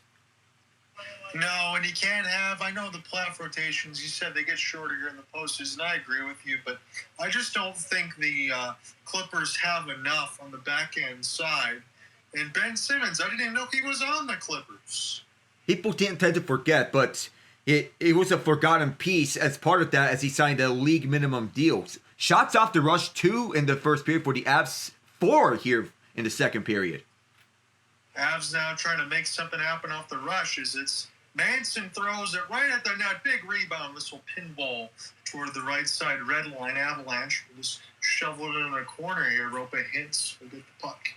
Nice move as he leaves it back here for Harley. Dallas tried to start from 200 feet. We're still waiting for the first goal of the game. Joining with you alongside Alec Malvani and Genge as I take this second period. Alec called a frantic first, although we're still waiting for the goals. Both teams will take changes. And the winner will move on to play either the Jets or Blues that play tomorrow in the Game 7. Will home team finally win a game? Will the road team continue to lose all these games? We'll figure that one out. Here's a big clapper. Johnston could not hold Blackwood, but he was able to fight it off enough. As this one now sent back toward the goal mouth, and this is another left pad save. And Colorado's got to find the vulcanized rubber here. They finally do so. Get this across the blue line, but disaster averted. Opportunity Landeskog. He gets shoveled toward the left side red line. As this is sent back down, high slot. Devin Tays. Back for Nathan MacKinnon. MacKinnon into the traffic. This one bounces before it ever hit Oettinger. Haven't really called Nate Dogg too much. Here's an on-man rush up a 2-on-3. A shot goes wide, and Blackwood was not even in the crease toward the right post. This one sent back down now as Bach gets the puck. Again, I mentioned Dallas, even though the shot board rate's 9-9. I think they've been the better team in this game. Stars are getting to their feet right now, and fans are getting the chance out. This is picked up for Devin Tays. Send it back around the end boards. Here's a shot solved by the left pad of Blackwood. Sam Steele on his back seat as the Avs will turn it over again. Opportunity for Bischel. Bischel now leaves it here for Sam Steele. Sam Steele is another one of those guys in the fourth line that can do damage as far as grit and sandpaper. Colin Blackwell's already got one as far as the OT game winning here. Lindgren. Send this one here for Drury, but Drury doesn't elect to chase. Slam into the left side corner. Avs now trying to get the puck toward the left wall as this is picked up by Dallas. Dallas with an outstretched pass too hard for Blackwell. Coughs it up right at the State of Texas D, right at center ice. This one sent back in now. Oettinger will take a look. Again, he was masterful in all Game 7s. You know, that loss in between the Flames where Johnny Gaudreau played hero, but he had about 60-some saves. Blackwell. This one flipped in the corner. Opportunity now as Steele will take his change, and Peter DeBoer's squad gets some fresh troops on the ice. Jonathan Drouin looked to break out, racing across the right wing, off the drop, sent toward the net. Does not hit Oettinger, bounces in front of the bullpen now, but he will get a big glove on it. We've seen both goaltenders come up huge in this time frame. Jake Oettinger made several good saves, and Mackenzie Blackwood was even more spectacular with Wyatt Johnsotn getting turned away. On the rush, Johnston leads it on the near side, fires a clapper, in which Blackwood was caught by surprise because he was not expecting a shot from distance. And then on the second try, slide the pass to Evgeny Dadonov, who just fenced on this one-touch feed. He had an open net at his right side. So Wyatt Johnsotn, 2 games, 2 goals. Again, he scored one of those in the Game 7 against the Kraken on the 7. Maybe not Game 7, but he scored one of the late goals there when the Stars ended up taking them out after the Avalanche lost to them. So Wyatt Johnsotn is known for propensity of having big games. And again, in my previous statement, I mentioned between the Blues and Jets, I should say the home team is the one that's taking all the games. And this is going to be a tripping call against the Avs. Dallas will go back to the power play. Interference on Sam Molinski, I thought it was to be, because it looked to be a hit right up at the middle of the ice. And Molinski, the guilty party, he replaced Erik Johnson in the lineup after Game 2. But that was an easy interference penalty as Wes McCauley makes the call. He just boxed out his man, and he did not even have the puck at all. The pass missed for Rope Hintz, but Molinski trips him up when he does not even have the puck. Easy call. Yeah, you called that right. Thank you for that. Again, interference, Sam Molinski off the instep. Rope Hintz able to keep moving his feet. Again, they mentioned one of the very underrated players in the NHL. People don't like to use the word superstar, but you play the word at the center position. You have that type of where you can get some elite speed, goal scoring, and assist making. Rope Hintz is one of the very best. Dallas has a lot of weapons, and they will be getting a couple more back should they advance in this series against the Avs. Again, the Avs didn't score in their double minor in the first. The Stars could get first blood here. As this is off the clearing attempt, Colorado gets it all the way down, and Dallas now will look to get things started here for Harley from Jake Oettinger. Try to go from left to right from the second period for the Dallas Stars. John here with you alongside Ian Genge, Alec Nava. Alec Nava going to take the color in this second. This one picked off Logan O'Connor. He's got a ton of speed. It's off a one-on-one, cross pass, scores! Short-handed, and the Avalanche take the lead, my goodness! I cannot believe it. I was watching a PWHL earlier in this game, and you'd think that the NHL could possibly get a jailbreak goal, and even though the jailbreak rules don't apply here, that looked to be a get-out-of-jail card on Monopoly, with Logan O'Connor going coast to coast to find a trailing Josh Manson for the opening goal.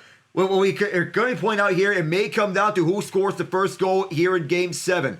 Josh Manson gets it early, banks it off the post, it went off Oettinger, and slowly floats its way to the net. How much of a bad sequence would you have to be if you're Oettinger in this situation? What else could you do here in this scenario? You cough it up right at center ice. You mentioned Logan O'Connor has got a lot of speed. Manson in off the cut, right at the net, doesn't stop moving his feet. Banks it off Oettinger, off the post and in, bleeds through. And halfway through the second, Colorado gets the first on a short-handed goal, if you can believe it. Logan O'Connor continues to play low-key hero, Alec, throughout this series. Josh Manson gets his 7th career playoff goal, 3rd career short-handed goal for the regular season in the playoffs. Dallas still, I think, will be game for this. Again, Alec and I both said 3-2. He's got the Avalanche in OT. I got them in regulation, but the Stars can certainly get this right back. Sagan now, near the right bumper. Here's Ben, right to Harley. High slot, one-time ripper. Parker Keller trying to smack this one off the inboards, but Harley get this now for Mason Marchment. Sent back around for number 91, Sagan. He gets stick to side. Good work here by the Avs, but the 3 can't dispossess the 1. Harley, cross pass, Marchment near the left side, red line in tight. Sagan right dot. Here's a shot. This one bounces off the inboards, rolling puck. Avs don't elect to clear it. They will skate with it. Devin Tays sends it all the way down. Colorado kills the penalty. They score a goal. That's the most important part, is Josh Manson has got the first of the game. Good pass off the embankment. Is Dallas will send it in. Sam Girard now. Skate back on his own end on his backhand. Look to get things going. He's got Nathan MacKinnon at his right. He goes for the long pass. Natchez shoots it way high. This could be a rush the other way. Rantanen sets this one aside. It's a 3-on-2. Here's a good cutoff right up the middle. Nathan MacKinnon now picking up on his own end. It gives right up to his former teammate, Mikko Rantanen. Back now to Donov and Johnston. Take a hit. Nate MacKinnon trying to get this one in. Wyatt will send it around the end boards. Marty Natchez. This one gets canceled off. That's the Lindell on the pitch. Wyatt Johnston making his move on the backhand. Try to leave it up here for Cody Ceci. Lekkonen's right there. Johnston set it up the gut. And this will be flipped back down by the Avs. At least through center ice. Shot board reads 11-9. Josh Manson's got the first of the game. Team that scores first wins 76% of the time in Game 7. 150-48 is the record. This one will be sent toward the left side red line, not out of play. This would be an opportunity for Sam Girard, who's got to be on the edge of his ship now. Slowly send this around the end board. It's too hard for Nichushkin. Nichushkin will get this. He tried to play it ahead for Gabe Landeskog, but the Avalanche have iced it. That was an excellent penalty kill for the Avalanche. Not only did they score, but they forced the Stars to the outside, preventing them from getting any high-danger looks. Parker Kelly leads the rush, and he forces the takeaway with the Stars rushing up. Logan O'Connor goes one-on-one with Thomas Harley. And once Manson comes down the trailer, he immediately locates him past the slightly open hole between the two defenders. And we got a camera shot of Josh Manson, who just scored out. It looked like he was in deep meditation. If you could say that, yes. Picked up now for the Avs. Landeskog forces the steal off the stick lift, smartly throws it into the corner. Gabe Landeskog, you got to remember, it's kind of like a free agent acquisition. You get a chance to pick your captain back up. Should they advance, it could be big to get him more minutes as he continues to already play a prominent role. He's such a great player. Now picked up here for Val Nichushkin. Nichushkin sends it around the end board. 1 goal, 3 assists, 4 points in his first game since the 2022 Cup Final when Nazem Kadri was on that team and scored a critical goal with an injured hand against Vasilevsky. Brock Nelson, as this is directly in behind the net of Jake Oettinger. 6:35 left to go in the third. Opportunity, Manson again. And this one will be sent toward the left side red line. Kind of wonder if Manson's already thinking he could score again. There's a broken twig near the right side of the dot, but the Stars able to get it out of their own end. Manson stuck playing defense as it's picked up here for Lindgren, who shovels it the length of the ice. Good pass ahead for MacKinnon, but he lost it off the 1-on-4. And now Lindgren looks like he's on the edge of his shit. He didn't have a lot of burners.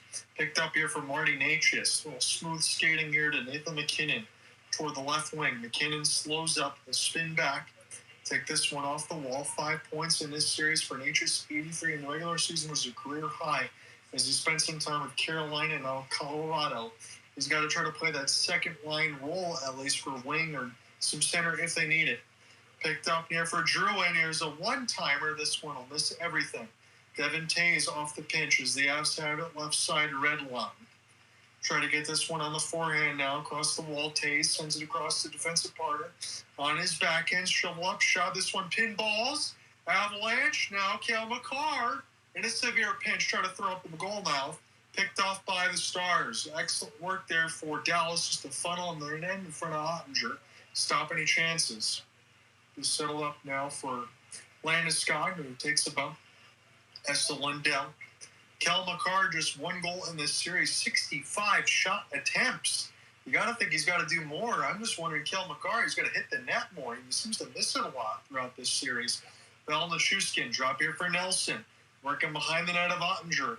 Colorado looking very good now since scoring that goal. Sam Girard, rolling puck, bounces off some Dallas bodies, never hits Oettinger. Still working in behind the right side red line. Dallas trying to finish some hits. Here's opportunity for Nelson. Landeskog all tied up as this one will be sent back down, but it looks like the Avalanche have found their legs. Sam Girard breaking out of his own end. Beautiful pass right up the gut. Here's the drop. Logan O'Connor. Backhand opportunity off the right pad. Saved by Oettinger. This will be sent back now behind the net. Bounce off Drouin. Dallas looking to break out. Here is Jamie Benn, the captaincy. Will send this one in with Evgeny Dadonov. Dadonov now. So this off the outside of the cage here for Rope Hintz. It mixed up the lines for Peter DeBoer as this one is canceled off the pin. Avalanche with Jack Drury. Very good fourth line center. This will be knocked away. No shots for Dallas in the last 9 minutes. So again, what I've been saying has been apropos. Devin Tays off the entry. Here's the drop. Sent toward for Drury. This goes off the blocker of Jake Oettinger. On the side of the net, he's trying to track it. Dallas trying to find this at the goal mouth, as this is just massive humanity, left side red line, and now we're going to get some pushing and shoving. O'Connor wants to throw some bombs. Rantanen getting tied up as well. Petrovic with some cross checks as they take out O'Connor's helmet. How many penalties we're going to get out of this is anyone's guess, but it got ugly after that. Loose pucks at the side of the cage with Logan O'Connor wacky at it. The fourth line is doing everything here in this last shift. Dallas is not getting any looks ever since that shorthanded goal they gave up.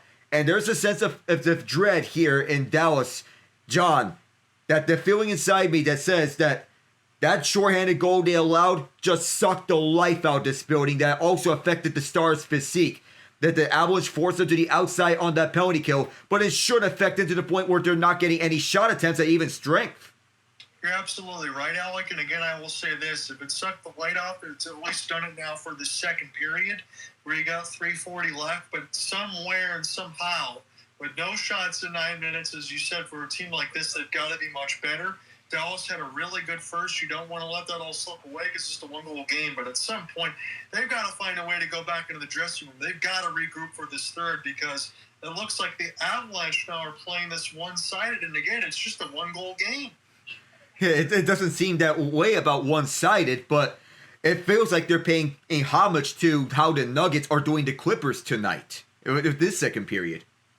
Yeah, it's really been a stark turnaround. Again, as we talk about that, it's 103-76. So I think anyone that was on pins and needles for a Denver fan, they've already switched the channel to the Avs and the Stars. Oh, I guess that is the case here all around Denver. I really feel awful for teams that force a Game 7 only to get blown out in that Game 7. This is an awful feeling. Yeah, I kind of wonder if that would have been the case for the Pistons, should they have forced it, if not for Jalen Brunson's 40-piece. I know they're going to get to their point back again. And Ian, I know I mentioned this before between the home team winning all the series there between the Jets and the Blues, but Alec and I both picked the Blues to win tomorrow. Do you feel confident? John, at this point, I have no idea what's going to happen. I mean, apparently, so someone put up the stats that in Game 7-like atmospheres, Jordan Binnington is a different type of goalie. So that's what you hope for there. But the Top Guns, our first line, they have to be clicking on all cylinders. Jordan Kyrou has been silent since Game 3. He needs to show up. Jake Neighbors needs to show up. Not surprisingly, what's been carrying them these past few games in both the Game 5 loss and the Game 6 win is their fourth line. And Cam Fowler. Which is fine, but their first line has been silent. Their fourth line is the one getting them the wins, which is, again, is cool. But your first line is your first line for a reason. Yeah. And they're not doing their job. No, you're right. You got to carry at some point. Again, the last sequence, Blackwood able to make the save. It's another draw. This time defensively won by the Avs. They need to do much better in that category. That's the one thing where the Stars have had the pristine advantage. And now the Avalanche mercifully got a shot on goal in terms of that scrum. It really just kind of fell to him anyway. Here's a cross pass. Good defense for the Avs as it funnels right up the gut. Opportunity to be slowed down here for Steele, as this is picked off by the Avs right at the right side of the blue line. And this will be solved by Oettinger as he shoves it in the corner. Easy one for Sagan. This pass will go down too deep. But they'll say they gain the red line as it's Josh Manson. He's got the short-handed goal. It's the only one. Manson coughs it up, but again fights through in the second effort. As that could have been a tripping call, but Dallas able to escape. Send this one down the inboards, gain 100 feet, throw it in the corner now for Manson. He gets pinned. Picked up now for Gabe Landeskog, as this is an opportunity here for Chuskin. Chuskin will shovel this right out in front. This one takes a bounce in off the backboards, but Dallas able to pick it up in their own end. Trying to race this one right across the left wing side. Sam Girard will get a camera shot, trying to get some inside opposition on Mikko Rantanen. Rantanen used that body, throw it in the corner now, as he gets held up, tied up by a couple of Avs. About 2:05 left to go in the second. Alongside Alec Nominee and Genge, I'm John. I'm going to finish calling the second. Just a 1-0 game. But the Avs have completely turned this run after scoring the goal. They've stopped Dallas from getting any chances. Granlund's pass. This one gets deflected. Petrovic will send this one in the corner wide. Picked up now for Granlund. Granlund takes it D-to-D. This deflects back in behind the right side looking for Steele. Landeskog safely plays this one ahead. Gain the red line as Jared Bednar squad and toss it in. Jonathan Drouin. Too far for him. Off the step up. Forced Dallas to turn the puck over. It's got 90 seconds left to go in this middle frame. Winner's going to move on to play either the Jets or the Blues. It's a one-on-one. Good back check here for the Avs. Able to shovel this one ahead. Parker Kelly takes the hit to make a play, throws it in deep. Logan O'Connor. They get a primary assist on that goal from Josh Manson. Victory Green now. Cece, Lyubushkin play this one ahead. Wyatt Johnsotn on his off wing. This is an opportunity for Beck. Beck now. He gets pummeled into the right side boards. As this one will be sent the other way for Logan O'Connor. It's got a ton of speed. Gets around Cece. Dodonov. Little one-handed drag. Fight at the net. 45 seconds left to go in this middle frame. 14-11 are the shot board in favor of the Avs. Cale Makar. He's got the puck as the Avs can take a breath and behind their own net to start it again. They'll gain across the red near the left side. Oettinger comes back behind the crease, slows it down. 25 seconds left to go in this middle frame. Dallas, as DeBoer is 8-0 in Game 7's long shot. This one hit the glass. MacKinnon, this gets knocked away from him. Haven't called his name all that much in this second, but he's going to play a prominent figure. He's already got 6 in this series. This is kicked out of the air. Down to 5 seconds. This will be shoveled back down to Oettinger. He'll play it in behind his net. That is going to end the second period. Josh Manson with a shorty. That's the only one after 40. Avs lead 1-0. Not the first time that we've seen it to a low-scoring Game 7 affair. That last year we've been into one of these types of contests, Boston and Toronto, and then it gets followed up between Florida and Edmonton in the Cup final. But those were games in which they were low-scoring. In fact, Boston and Toronto was scoreless after 2. Florida and Edmonton was 2-1 Florida after 2. So there were some goals here and there with Sam Reinhart getting the winner at the second period. And you wonder how things would go differently for Edmonton. Well, neither team has really phased from what the end result was from the last year's Stanley Cup final. But nonetheless, between Colorado and Dallas, Colorado has emerged into the better team ever since that shorthanded goal. Initially, it was all Dallas by the looks of it. Then Colorado took over from there. They shut Dallas the door, and they kept them towards the outside on most shooting opportunities. Wyatt Johnsotn gets struck up, not literally, but he's getting shut down here. He has 2 goals in as many Game 7s. Winner in 2023, opener in 2024. So this is one of the players we need to see if he can deliver here for Dallas if they were to come out on top here in this Game 7. The third period is going to be huge. So let me give you a stat reset, then I'll throw you a critical question. It might be difficult to answer initially, but I do want to get both of your guys' thoughts. So shots on goal board reads like this, 14-10 in favor of the Avs. Stars marginally ahead on the hits, 21-20. Face-offs, 15-12 for Texas Stars hockey, as they like to say, for their AHL. Both of the power play opportunities are 0 for 2. Giveaways are 12-9. You don't want to lead that. Dallas hasn't given up too many, but 11-8 on the block shots in favor for Dallas. I know this is going to be hard to answer, considering what we saw from the last 9.5 minutes or so for Dallas. But do you feel at least a little bit, Alec? I know we talked about momentum after the goal scored for Manson. Maybe that Dallas was just biding their time, or did Colorado really take that much momentum away from them? It could be that Dallas may be looking for the perfect play. They want to get guys set up towards the front. But in a game like this, you want to fire at the net. But neither Colorado nor Dallas looked to be firing at the net initially. It was these two defenses wearing each other down initially. Yeah. And the way I saw this is that both defenses are still wearing each other down. Colorado's defense more so wearing down Dallas's attack. That's the way I see this, is that the Avs defense really came to play tonight. They look like they want to end their Game 7 curse. And I'll look at this in the sense of it because we'll go back to your point.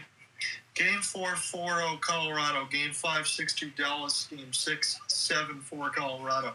Yeah, there was a lot of goals scored back and forth. Yeah, you had a shutout in Game 4, but I thought Mackenzie Blackwood played quite well. But Colorado, I think, has had a little bit more to prove. I know that might be tough to call in this series, as hard as you can be in 2-3.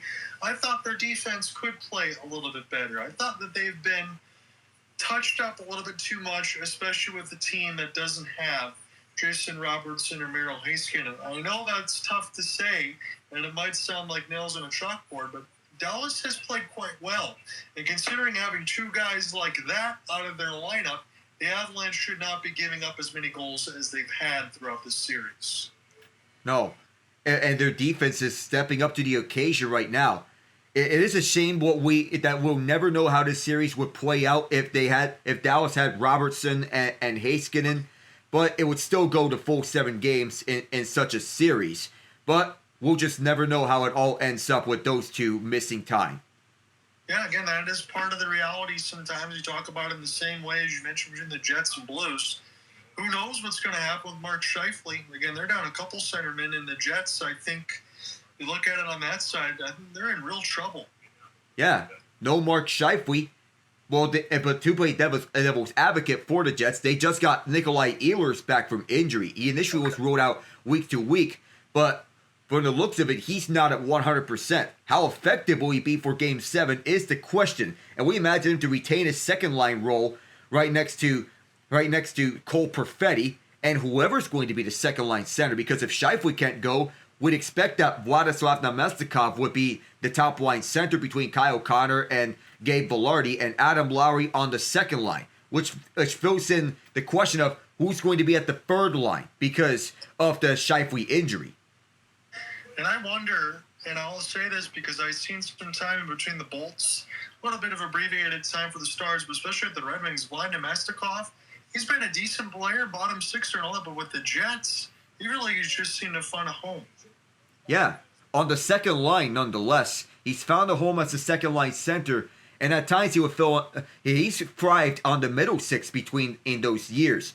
Second line, did good there. Third line, did good there. Last year, we were wondering where he's going to fit into the lineup, possibly third, fourth line, but there was no room on that third line because Nino Niederreiter and Mason Appleton were already having good chemistry with Adam Lowry on that third line, so fourth line it seems like because that second line was already occupied between Ehlers, Sean Monahan, and Tyler Toffoli.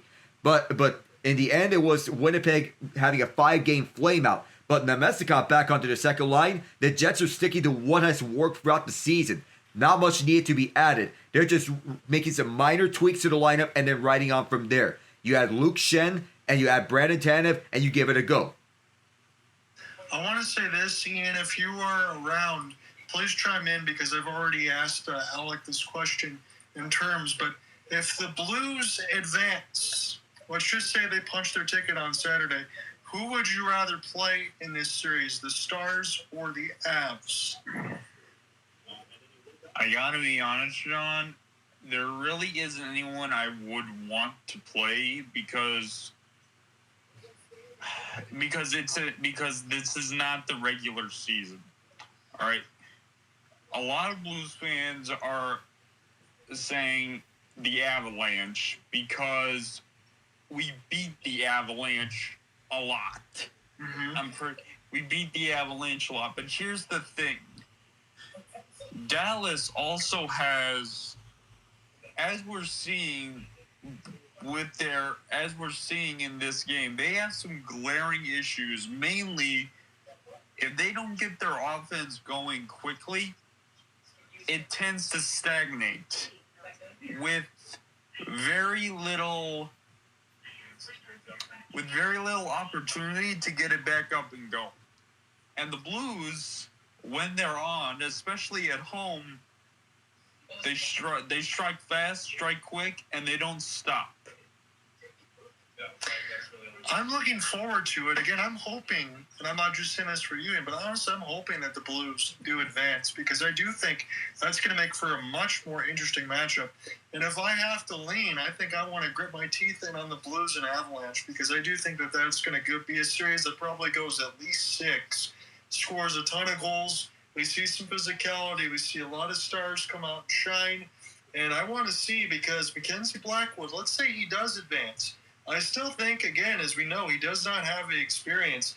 And if you get a chance to go farther along, when Jordan Binnington moves ahead, Jordan Binnington might have some fun against the Avs, even with their high-powered offense. He can certainly still use some games.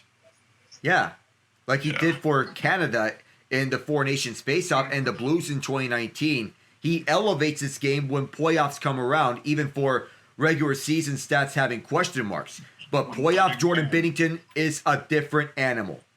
Yeah, but again, the problem with what has happened, the problem with the losses in Winnipeg has not been Jordan Binnington. It has been a little bit of the defense, but in games 2 and 5, the Blues could get nothing.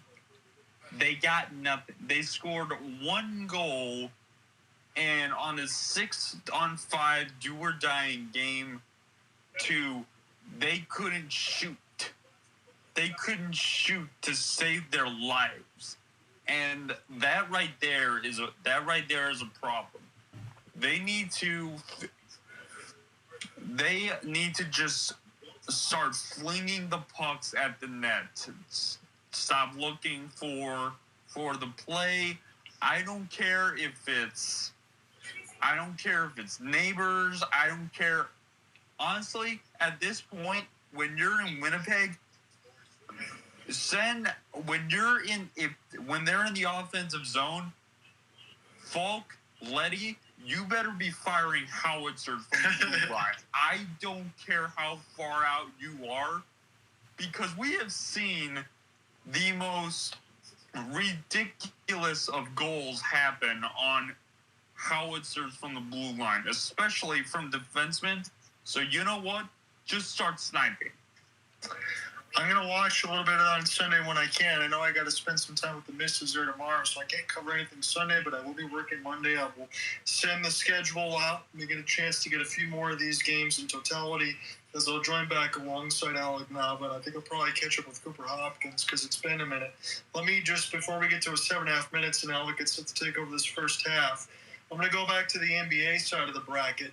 I'm going to see on the Cavs and Pacers and the Knicks and Celtics, I do think the top seeds will find a way to make it chalk and play each other in the Eastern Conference Finals. Do you agree that we'll see the Cavs in Beantown, Boston Celtics? It's a foregone conclusion that we'll see a Cavs-Celtics Eastern Conference Final. I would believe the Pacers can push the Cavs to 5 or 6 games, but the Cavs will still seal the deal. I was having a discussion with some friends about who's going to be the most impactful player or the best player in the series. Some said Tyrese Halliburton. I think it's going to be Donovan Mitchell who will have the greatest impact in this series for Cleveland. And that's going to pay huge dividends for the Cavs because of how loaded their lineup is. The benches are not to be underestimated as well between Indy and Cleveland. But I trust Cleveland's bench more. Ty Jerome has evolved into a mainstay on the bench. Yeah.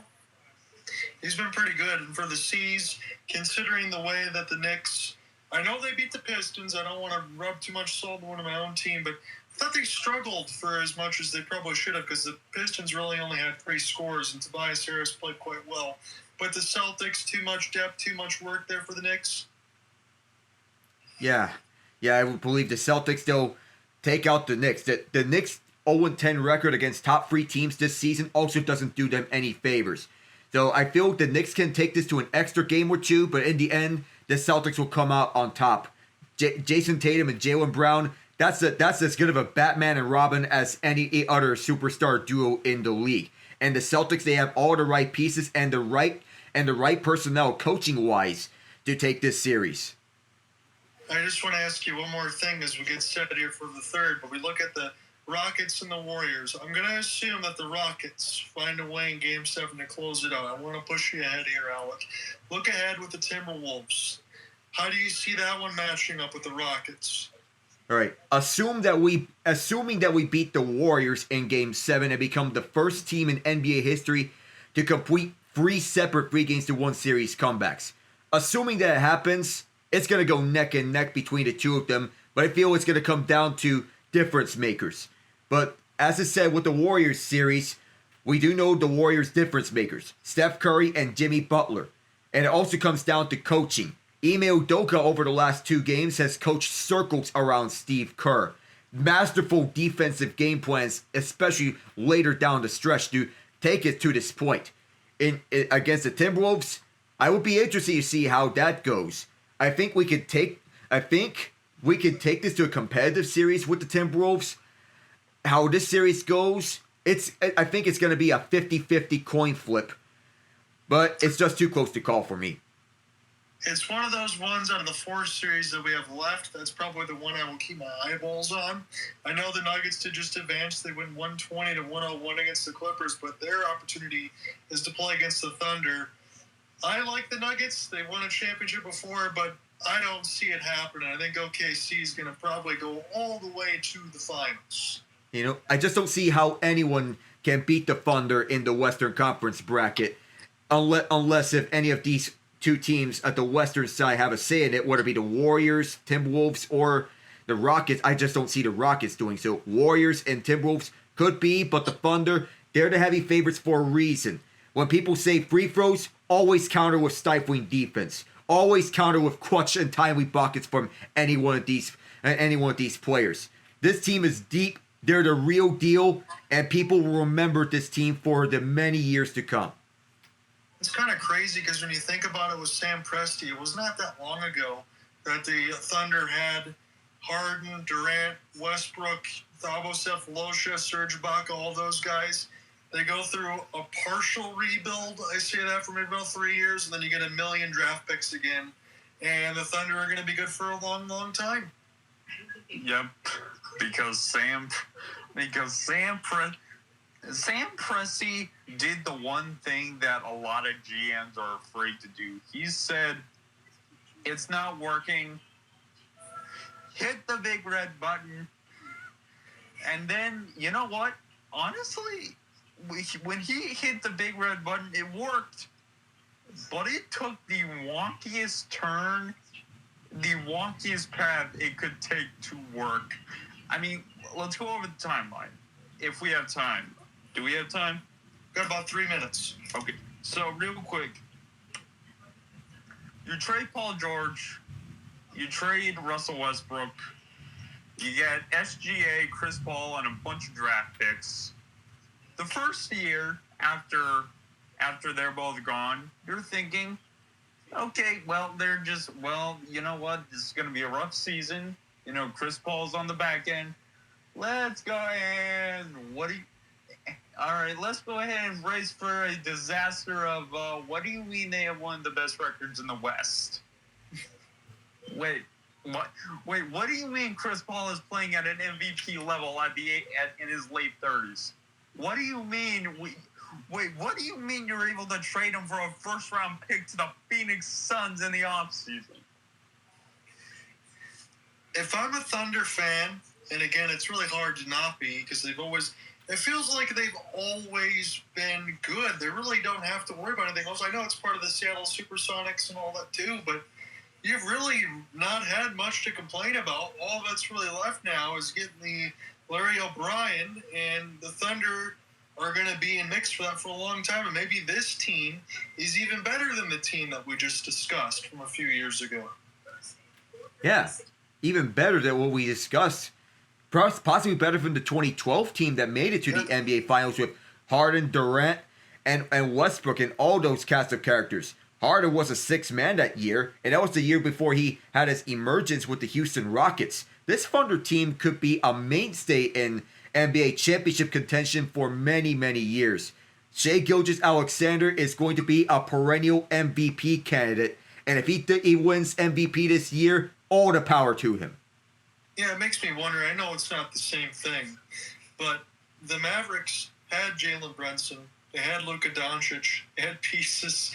They decided to hit the big red button, as Ian said, but they threw it the complete other way, and the Thunder did it this way. I'm not sure how you even – it's not just Nico Harrison. It's even the stuff at the top. I don't even know how you figure out how that works, but then you think about the Thunder on the other end, and it's just I can't even wrap my head around it. Me neither. Yeah, the Mavericks, they're thinking short-term game. I think the Thunder, they're thinking long-term game at the time with the hitting the red button. And as we're approaching... Oh, my bad. Yeah, as we were back. Yeah, as we're approaching the third period, do you mind John, do you mind closing it out? Sure, if that's okay with you. All right, because it's your return to the booth. Take this out of a bang. Okay, so you can lead off here in the third, and I can close it, or I can take the whole third. I don't care. All right, all good either way. So it's all amazing about the whole pushing the big red button, and in completely different ways. As the Mavericks, they took it on the short end side, Thunder on the long range side. Here we go, third period. Only goal for Josh Manson. He has goals in back-to-back games. For the Stars, it's the fourth time this series in which they were scoreless through 2 periods. As hard as it is to believe. One of those, they won in overtime, which was Game 3 of this series with Jamie Benn and Tyler Seguin, the former faces of the franchise, getting the goals in a 2-1 overtime victory. We'll see how this one plays out to the end. From the left point, he's dropped behind. Coming on is Nathan MacKinnon. He comes inside and scores! Nathan MacKinnon finally gets on the board in Game 7! Nate Dogg with his 7th of the series now in Game 7, as Alex said, big for number 29. And we were talking about, can Dallas find a way to get that momentum into the dressing room, reset? Looks like they did not hit the reset button. That is almost like the Wyatt Johnsotn goal from the start of the other game. Yeah. Which one are you talking about? The Seattle one or the Vegas one? Oh, I know. There's a couple of them. Yeah, there is a couple of them. He takes this himself, does a solo effort, drives around the Dallas defense, and puts it in backhand forehand on Jake Oettinger. Dallas needs a pulse. They've had just 10 shots through 2 periods. Its first career goal in a Game 7 as this puck goes out of play. And once again, it's its first career Game 7 goal in its 5th attempt. I don't want to celebrate too quickly because, again, I do have the Avalanche winning the Cup. I said I made that known. But Nathan MacKinnon, as he just drives, this one squeaks through Jake Oettinger. Yes, you can't have Nathan MacKinnon with a drive-by right at the net, but Ottinger's got to have that puck, Alec. Yeah, he's got to. He looked short side, and I thought that he looked far side. Sometimes the shot angles can fool people out. Here come the Stars. Do they have a pulse? Rope hits. That shot's blocked by who else? Cale Makar. Their Bobby Orr comparisons reigning true for the best defenseman in the NHL, who's in line to win his 2nd Norris Trophy of his career, as Cody Ceci clears this one out. And as such, Dallas will have to reset. This Stars team is too talented to go out in the opening round. Blues and Jets Game 7 tomorrow. And as I am making the announcements, Liam Bishop sends one towards Kenzie Blackwood as it's loose out in front, picked up by the Stars, cross sides towards the right circle. Shane shut down by Mackenzie Blackwood. Man, he was spinning like a top there. Like this first shot opportunity as Duchesne got robbed, bounced up in front of the net as Rantanen was providing the screen. It pops up into the air, and as Rantanen sends it across, what an excellent glove save for Mackenzie. He flashed the litter there. And while Jets Blues tomorrow is going on, I guess I'm put into a dilemma here between that and Rockets Warriors. Guess I might have to do one or the other because there's no going back from here. Right behind the net, the Stars pick it up, but it's still in their own zone as the Avalanche are driving. Backhand around, slowed down was Drouin. He is right behind the crease and then coming out in front. No, that's Parker Kelly. He feeds it to Jack Drury. In front, couldn't find Logan O'Connor. He's still with the puck. Several stick taps on the way between Petrovic and Thomas Harley. Petrovic still out there. It's a tangle up behind Oettinger's crease. And finally, the puck comes free for Harley. It was out there for several seconds in no man's land. Harley, around Kiviranta, the former Star, set a pass. It was intercepted by one of the Stars, and it's a 2-on-2 with speed for Kiviranta. They drop off for Coyle, back around for Kiviranta. And now, this is sent back for Drouin to the right point, Manson. He's got the opening goal. Lindgren. This has been a shutdown pair between these two. Jared Bednar likes to put these two together for defensive situations. Coyle gets tied up, so is Drouin. Back to the right point, Manson. Manson fires one. Oettinger couldn't locate it. It's poked free, and holding it inside at the left point is Drouin. Lifts one down. To Gretzky's office is Coyle, hounded by Harley. tied up at the near corner and taken away by Oscar Bach. Bach through the near side boards, backhands it down deep. Standing there at the near corner, it is Rantanen, the ex-Av. Bach takes it away. Bach gets all tied up. Several sticks there. Bach! And good shot trajectory adjustment by the Avs defense as the Stars get this one out of play off a stick, but excellent defense by the Avs. Yes, it was, and as you mentioned there for Oscar Bach, as they get another look there on the Duchesne, Robert, and Blackwood, he was almost up a one-on-one. He tried to bounce through the Avs defense, and he got a chance toward the left post. Dallas looking for a hero. They need one right now. They've won the last 2 Game 7s by a score of 2-1. That's not going to be the final score here. Of course, we have our final score predictions being 3-2 Avalanche. John's in regulation, mine in overtime. Alec Naviuchu on the play-by-play. John, Ian Genge on the color here for the first half of the third period as the Stars are holding on to this puck. The Avalanche looking to complete a Colorado sweep of Game 7s with the Nuggets winning earlier tonight. This bounced off the near corner onto Blackwood, who covers. Yeah, it's crazy. And you mentioned this in real time, and I got to give you full marks out. Like, after that goal from Josh Manson, you mentioned the air got sucked out of the building and then taken away from the players as far as their energy. But Colorado seems to have taken complete control of this game. And I remind everybody, now it's just a 2-goal game. It's still right there for the taking. Dallas has got to find something. With the force that Alain Nasruddin is working with, and Alex Petrovic, who is out there with Thomas Harley. So Petrovic is getting more of the offensive-minded minutes up with the top pairing with Harley. I don't know if breaking up Harley and Labushkin is the right call, but keep in mind, this is a team without Robertson and Heiskanen. Dumped at the near side by Gabe Landeskog. Petrovic breaks that one up. For the near side boards down the seam. Too far for Granlund is picked up by Lindgren. From 155 to another. Manson moves it up through the middle. Picked up by Landeskog. Manson couldn't get a hold on that. Harley drops it back. Nothing doing there for Hintz. And the Avs will take it up the far side, the boards. Lehkonen gets tied up on the firing inside. Harley gets smashed to bits. And then back, the Stars will move this one up on a glove down by Rantanen. Rantanen wants to revenge on his former team. Up the far side, all tied up by Lindgren. Fired back through center by the Avs and picked up by Esa Lindell. Lindell flips it forward and chopped for further to Marchment. It made its way to Blackwood, who moves it to Manson. Firing down the far side. And it's out of play. In the regular season and the playoffs, the Stars have no multi-goal comeback wins in the third period. That is something to think about. It actually makes me wonder, too, Alec, how many times was Dallas playing from behind in the third period? Because they're not used to this. They're not. While Colorado, they've been playing from behind in certain games. And while one of the games I covered, they actually blew a 3-0 lead and lost to the Oilers in the regular season as its face-off is won by Colorado. But there are certain times in which Colorado has been playing from behind, and they made the comeback entering the third period. Stars take it back up. They need something here. Duchesne backed it to the near corner. Mackenzie Blackwood holding on to a 13-save shutout. The defense in front of him has been excellent. From the near half boards is pried free by the Avs. Logan O'Connor and the fourth line do the job in getting this one out. And this will go all the way down for Oettinger. We'll play this one behind for Mason Marchment, not Thomas Harley. Marchment, cut off by Coyle, the ex-Bruin. The Weymouth native dumps it in right behind Ottinger's crease, playing it for Cody Ceci, the ex-Oiler, ex-Senator. Up the far side, Druin ties him up, and then back deep, sticked away by the Avalanche for Coyle to pick it up. Sent up through the middle for Taves. Taves at the left point, top of the left circle. Kicked out by Oettinger. Pointed out behind, and then held inside the top right circle by Makar. Then back around for Nichushkin. Shove once, able to hold it at the blue line. Nichushkin backhands one deep.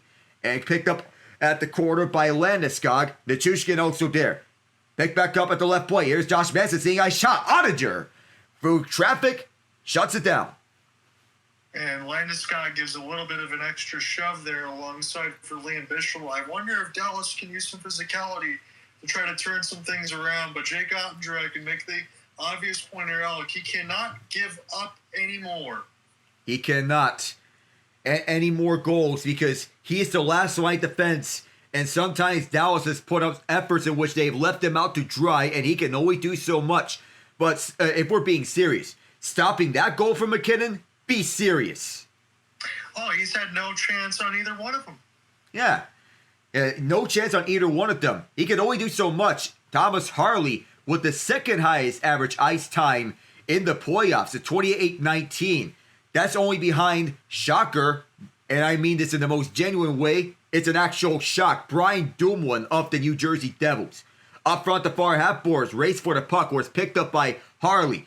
Team leader in ice time, second in the NHL, as aforementioned, Harley goes down a heap, and he's slow to get up. That's their workhorse, and the play stops to account for the fallen soldier.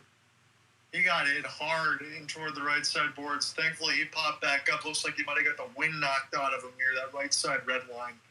Oof. And I don't know if it's minimal, but it seems to be minimal contact. I think he just lost his footing, and then he slips up. That might be an ankle. Yeah, and I think Landeskog made the right play. You know, some guys finish their hit. Landeskog did the best he could to brace and not paste the defenseman there. Yeah, so as we go to break, Harley seems to be okay, but that's a smart thing to do, especially for the team captain. Because from what I saw in Game 4 between the Panthers and Lightning, what Nico Mikkola did to Zemgus Girgensons was completely uncalled for. How that was not a suspension for Mikkola was beyond me, because Nazem Kadri got suspended for doing the same thing, and so did Nikita Kucherov.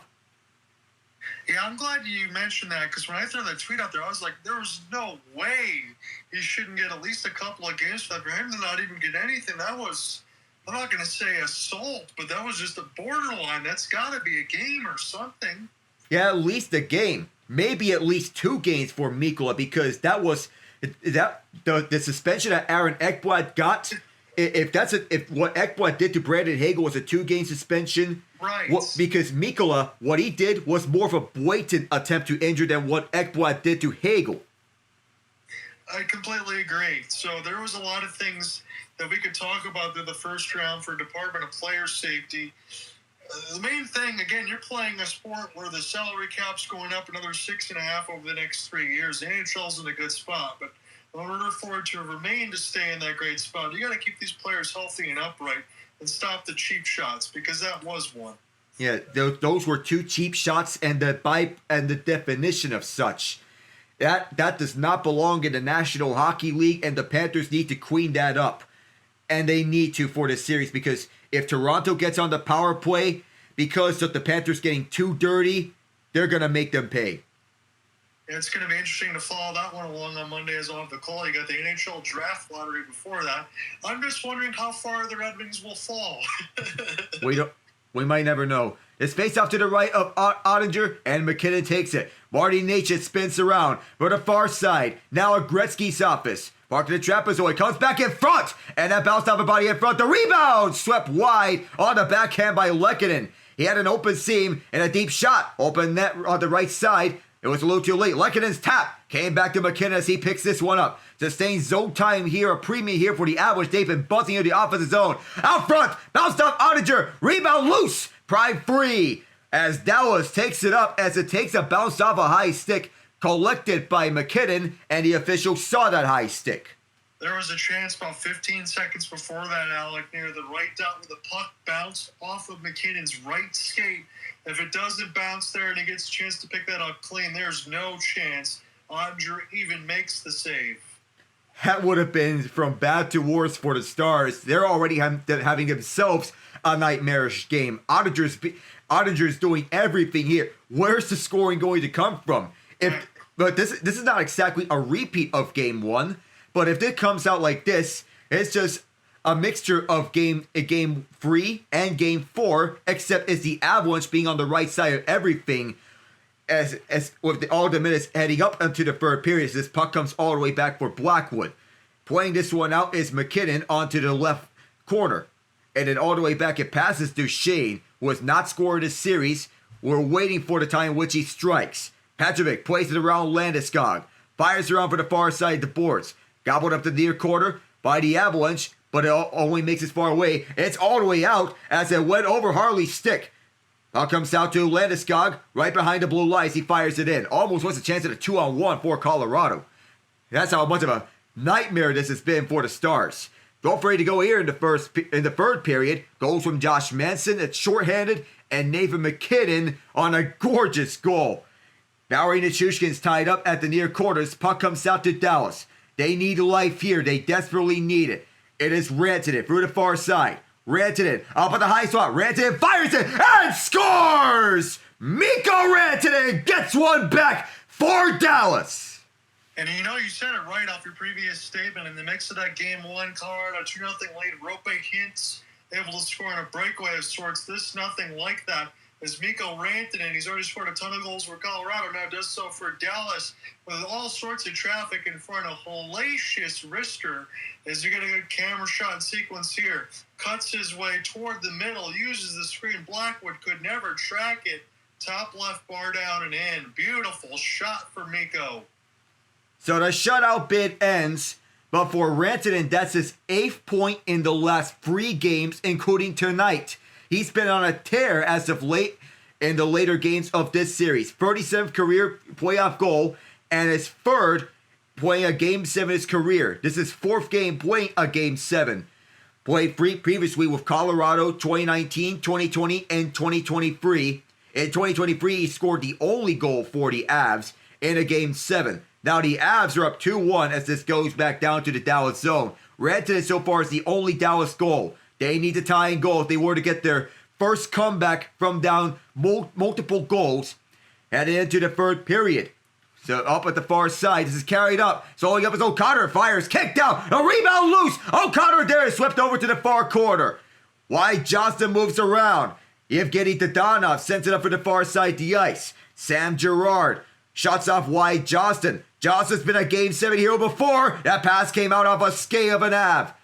Held in by Harley, and Johnston comes back with this for what I believe is Dadonov. Centering passes to make it all the way through. Spinning around is Rantanen. Tears up on a shot, and it's bounced off of Blackwood. Came back to Lyubushkin at the top of the right circle. Down low was Mikko Rantanen who spins around. Now down low up for Harley, and jumping up is Blackwood to stop him off. Well, you're looking for that answer. It was Mikko Rantanen, and then he all of a sudden ignites Dallas. There's the energy. There's the team you've been waiting for. Blackwood just gets a piece of it. Harley breaks through. He cannot corral off a rolling puck, and allowed, because of that, Mackenzie Blackwood to make a save underneath the left pad. Just swung and missed on a rolling puck. It took a bounce off his stick. Tried to one-time it, but couldn't fully get control as he goes up. And that look says it all. He's in full disbelief. 22:54 of ice time, 2 hits and 2 blocked shots. He's been a workhorse, and he's doing excellent filling in for the Miro Heiskanen role. Liam Bishop sticks it away, but the Avs keep this in the zone near side boards. Kiviranta, Game 7 overtime hero for Dallas 5 years ago. He's trying to be a hero for Colorado now. Kicks it back to Manson. And here's Lindgren, fires it deep. Bounced off a body in front. Druin tries to hold, and he does so. Right behind the net, controlling his Coyle. Coyle goes for a spin around Hintz. Dallas tries to pick it up by Kent. Fire back inside. Control, picked up by Petrovic, trying to get it out. The Stars desperately needing a queer. The Avs hounding all over it. And as the Stars pick it up, take it away, John. Stars now, find an entry. Here's Rantanen toward the left side if they can get it there. Knocked away from Granlund. Dallas' season's on the line, but Mikko Rantanen's giving them life. It's 2-1 now. This is flipped in here for Cale Makar. Everybody's standing here in Big D. Let's try to go left to right for the Avalanche. It'll be Esa Lindell. Very good second-line pairing defenseman. Shot board now reads 20-15. And the Stars have certainly found their energy. Lost 6 straight Game 7s to Colorado, 5 straight by a goal. It's been since 2002 on that. So it's flipped back around the inboards. Picked up now for the moment for Rantanen and Duchesne. He gets all tied up. Fans want a tripping penalty. They're not going to get one as I don't see a hand up. 9:20 left to go in the third. It's Tyler Seguin. It's got to be fresh. He's been injured for most of the year, but he's a definite game breaker. As this is taken down, and the Stars go ahead and play the puck, and now we finally will get a whistle at 9:11. And it's not because of a Colorado penalty that Stars fans were hoping for. And to be clear, that one for Matt Duchesne was clearly a penalty. He tripped his man and knocked him down upright. Colorado with a 2-minute power play. For Dallas, this is must kill. And as we get set to go to break, I'm not saying you have to speak on it, gentlemen, but I'm just making a mention. So when Dallas had a power play, it was a shorthanded goal for Josh Manson. Colorado gets a power play up by a goal. Can Dallas manufacture a shorthanded goal is my question. That's the big question, but we don't know because both of these defenses have been excellent. What say you, Ian? At this point, it's the most important part is to kill out the penalty. If you think you have a shot, you take it. But here's the thing: the Blues in Game 5 thought they had an opportunity on a 2-on-1, and then Hellebuck stopped it by planting his stick in the ground. Here's the thing: if they fail on a fast break for a shorthanded goal, and the Avalanche get numbers, they are put in the most compromising position, and it relies on Otter to stop them. So if they think they have a shot, they better make it count. Otherwise, just stick to killing the penalty. Again, we'll have to think about that a little bit more as we got a little bit over 9 minutes left to go on this third. Mikko Rantanen has made it a 1-goal game. For those that are just joining us or listening a little bit later, Mikko Rantanen, his third of the postseason from Oscar Bach and Ilya Lyubushkin at 7:49 was the latest. Josh Manson is shorthanded second of the playoffs from Logan O'Connor at 9:50 of the second. 31 seconds in, as Alec called it. Excellent goal for Nathan MacKinnon, able to work his way toward the left side dot, sneak it in short side of the left post past Otter from Lindgren and Valnichuskin, who's continued to have a good postseason. Jake Oettinger, nothing wrong with him, 18 of 20, 14 of 15 for Blackwood. Avalanche really need to score on the power play. They're just 3 of 21 in this series. Natchez has this in behind the net directly of Jake Oettinger. Now Nathan MacKinnon toward the left side dot. Cale Makar walks in, does not shoot.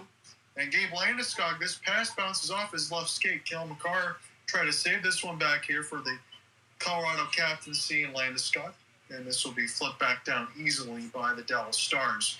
And again, I mentioned this for Cale Makar with just the 1 goal off the empty netter. I'd like to see him shoot. I'd like to see him actually hit the net when he shoots. He's got 50 shot attempts, but I just feel like he never hits the net when he does. Nathan MacKinnon off the drop now for Gabe. Must be careful at the line for the left point for Makar. By slot. Now MacKinnon works his way. Little dipsy doodle as this one is knocked away toward the left side line. Picked up now by Landeskog into the corner. This is Cale Makar. Now for MacKinnon toward the left side. MacKinnon toward the left side blue line. Just holds it in. Landeskog back to Makar. Broke his stick. And now the Stars might have something. Makar playing without a stick. It's Rope Hintz. He gets tripped up. No call. Replay underway. Nathan MacKinnon, and now we get a whistle. That's got to be called against the Avs. Oh my goodness. That's going to be a call against the Avalanche. A tripping penalty, as I believe that's Marty Natchez who's down in the midst of the scuffle. And a tripping penalty is going to be called because Makar played without a stick. It's 4-on-4, and Dallas has a lot of room open up. And now, not only does Colorado go down a man, the concern now is with Natchez. He's grabbing that hand. He seems to be banged up. We got to see a look at it now as Makar, we got the slapper, broke his stick completely. Rotten luck. Rope Hintz, he gets kind of a knee-on-knee there. He had nowhere else to go. The Avs just trying to funnel. And all of a sudden, again, I didn't really get a chance to see it in real time. Natchez, he just falls into the left side boards. Again, 4-on-4 for 47 seconds. But the Avs might be down a forward for a while. Yeah, for a while, and now Dallas is must score on the 4-on-4 if they were to tie this one up. But for Cale Makar, I don't know what else he could do there because he was without a stick. He tried to get in the way with his skate. I don't know what he could have done defensively. That's what the tripping call was. A little bit of a knee there against Rope Hintz. Again, he had no stick. Granlund going to take this draw. Offensive zone one for the Victory Green. This goes back to the Avalanche, but it is contested. Ryan Lindgren gets shoveled into the corner now. Stars try to settle it down. And alongside Samuel Girard. Girard now will race with Valdichuskin, the former star. There's been a lot of former stars, a lot of former Avs in between both sides. This is a Game 7, and this series will end today. Winner's going to get the Jets or Blues. Deflected in front of the Stars' defense, and able to make a goal line stand was Esa Lindell. Now for Sam Girard, 7:25 left to go in this third. 4-on-4 for about 10 more seconds. And then Dallas will get an abbreviated man advantage. Mikko Rantanen's got the only goal for the Stars. MacKinnon scored very early into it. Here's a wrister, good save, 5-hole. Picked up now for the Avalanche. Again, they can flip this back into their own end and kill some time. It's a 1:05 power play left for the Dallas Stars. 7 minutes left to go in the Stars' season, should they not score another goal. Thomas Harley, Wyatt Johnsotn, he's no stranger to being clutch. Rope hits into the right side corner. Wyatt Johnsotn across the bumper. He gets taken away from the puck. Good pressure here for the Avs. Trying to race for it now. Off a 1-on-2 shorthanded. A little bit of waste the other way as Rope Hintz now picks up the puck. Racing across the right wing. He's got Johnston on the opposite side of the ice. Shoveled in the corner now. Manson, a little inside out against Duchesne. Duchesne wins the puck, but Harley can't hold the line. 20 seconds left to go on the abbreviated man advantage. Mikko Rantanen, who's got the latest. Rantanen now, 1-on-3. Rantanen up the gut. Wraps the run, he scores! Mikko Rantanen, are you serious? Oh my goodness. He faked a wraparound and put this right on the back of Mackenzie Blackwood's skate. The Dallas Stars, who have not had a multi-goal comeback entering the third period. Oh my goodness, all the implications. Mikko Rantanen takes this behind the net, puts it, I believe, one hand on the stick. A solo effort as he picks it up and then puts this right around. It may have backed it off of Sam Girard's skate. The wrong place at the wrong time for Girard as he tried to block that one off. Just rotten luck from Girard, but at the beneficiary of Rantanen there. Ooh. So Makar goes for a slapper, breaks his stick, it's a tripping penalty. Stars get a power play. Rantanen skates off a 1-on-3, gets through the Avs defense, and on his wrap banks it off of Sam Girard. If Colorado didn't have any luck, it would all be rotten luck. It's tied at 2. 6:10 left to go in the third. We will indeed at least get to a 3-2 scoreline, whether it is OT or regulation, but I think Alec and I might have at least called the scoreline. 6th all-time in the playoffs is Mikko Rantanen points per game at 1.25, as this one goes into the benches. Now Dallas is on their feet. Mikko Rantanen is energized right now. And we are not sure what is going to happen from here on out, but Denver's getting a little anxious. They saw their Nuggets defeat the Clippers earlier tonight, but now there's doubt in Dallas for Avs fans. It took a while for Mikko Rantanen in between Carolina and now with Dallas for him to activate as much as he has. But in between this game 5, 6, and 7, this Mikko Rantanen that we're seeing emerging, we've seen him a lot with Colorado, has got to be making the Avs quake in their boots a little bit. Yeah, that's now 9 points ever since the start of Game 5 for Rantanen. It's unreal for him. So, superstars playing like superstars. Mikko Rantanen with a pair in this third. It's MacKinnon and Rantanen with the goals. Now it's fourth in the power play from Harley and Duchesne. And this game is all square. It is 21-16 on the shot board for the Avs. 23-24 head Stars have the edge there. Face-offs now. Colorado Avalanche pulled at 23-19. But this comes in waves because Alec and I mentioned this, and I thought it was apropos. After that shorthanded goal from Josh Manson, there was about 12, 13 minutes or so where the Stars only had 2 shots on goal. They went 9.5 minutes without one. They looked completely dead in the water. And when Rantanen scored that goal to make it 2-1, all of a sudden now the Stars got all the life that they needed. And the Stars might have enough energy, Alec, here to just close this series out tonight. They might. With the depth that they have, the forward depth is super stacked on Dallas. Colorado, they need to go back to what worked in games 1, 4, and 6. They need to look back to that and think back to what has worked in those games, because what they're doing right now, ouch. Yeah, and gentlemen, I gotta put this out here. So, you're the Colorado Avalanche, and you've been leading for 2 periods of this game, and in just 1 period, Dallas, one guy, not the Stars, one guy has tied this game up.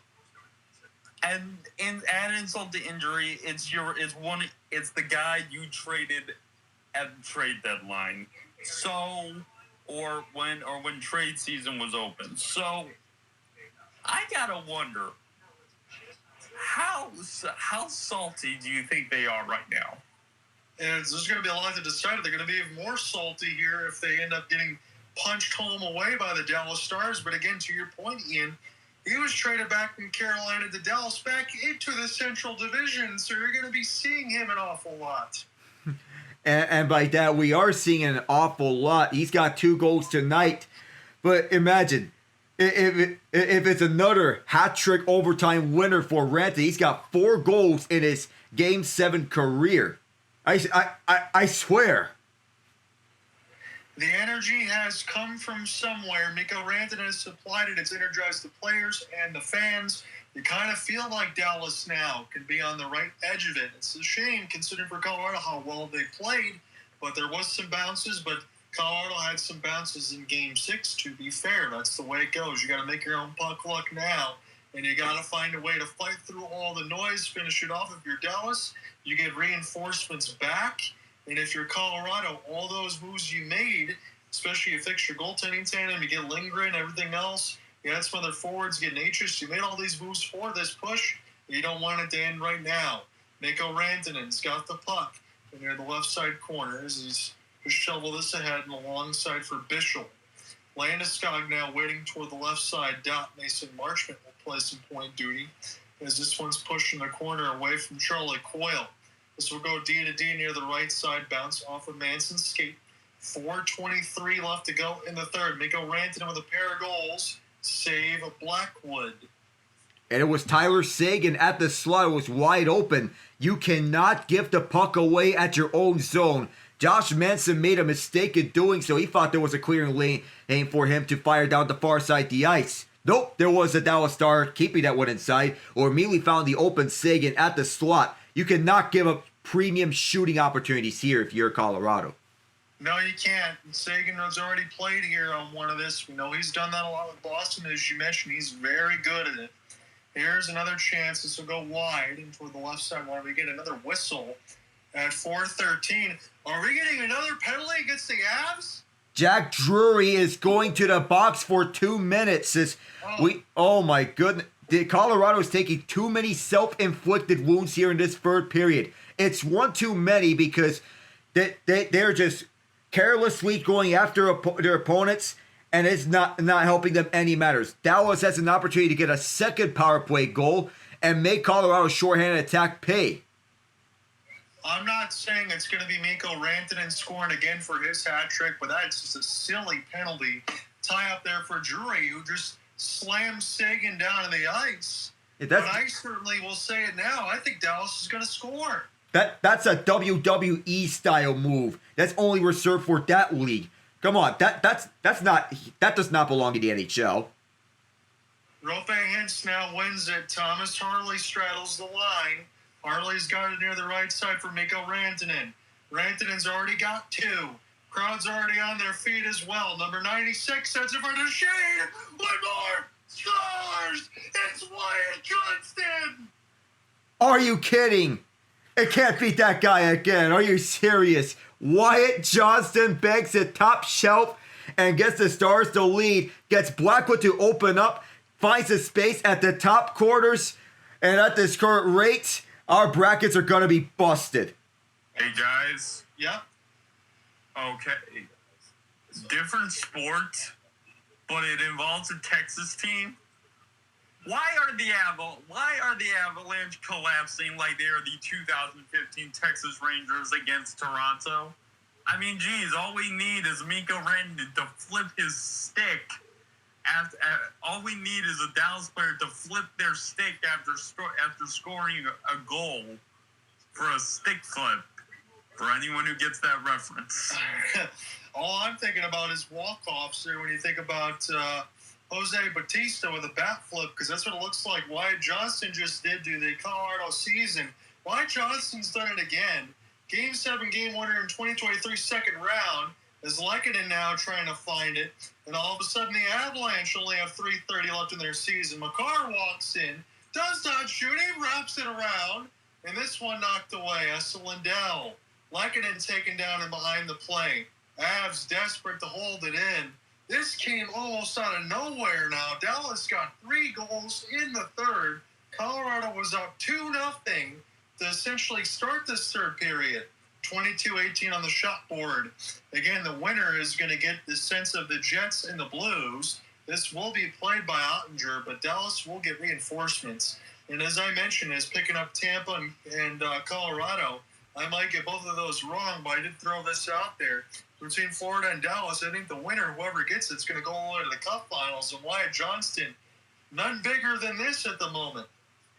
The roof has came off this building. He was way open at the bottom of the left circle and just banked his top shelf. And the moment that Matt Duchene sees that he's closed off, he goes to the open man. A penchant for the dramatic.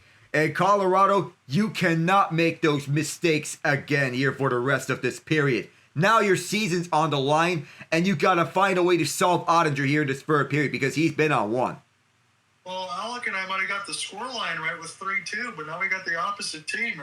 This really did come out of nowhere for Dallas, but as I've said, even without some of their top gunners, they played so well throughout this series, and that's the one thing. They're going to get more in the tournament, and I don't know who's deeper. This is just picked up now. And toward the right side boards, it's Thomas Harley. He's all tied up. We'll see who gets some more time. They got to get Nathan MacKinnon back out on the ice. Josh Manson into the traffic. This bounces off of Drury. He is destroyed near the right side boards, and this is not kept in.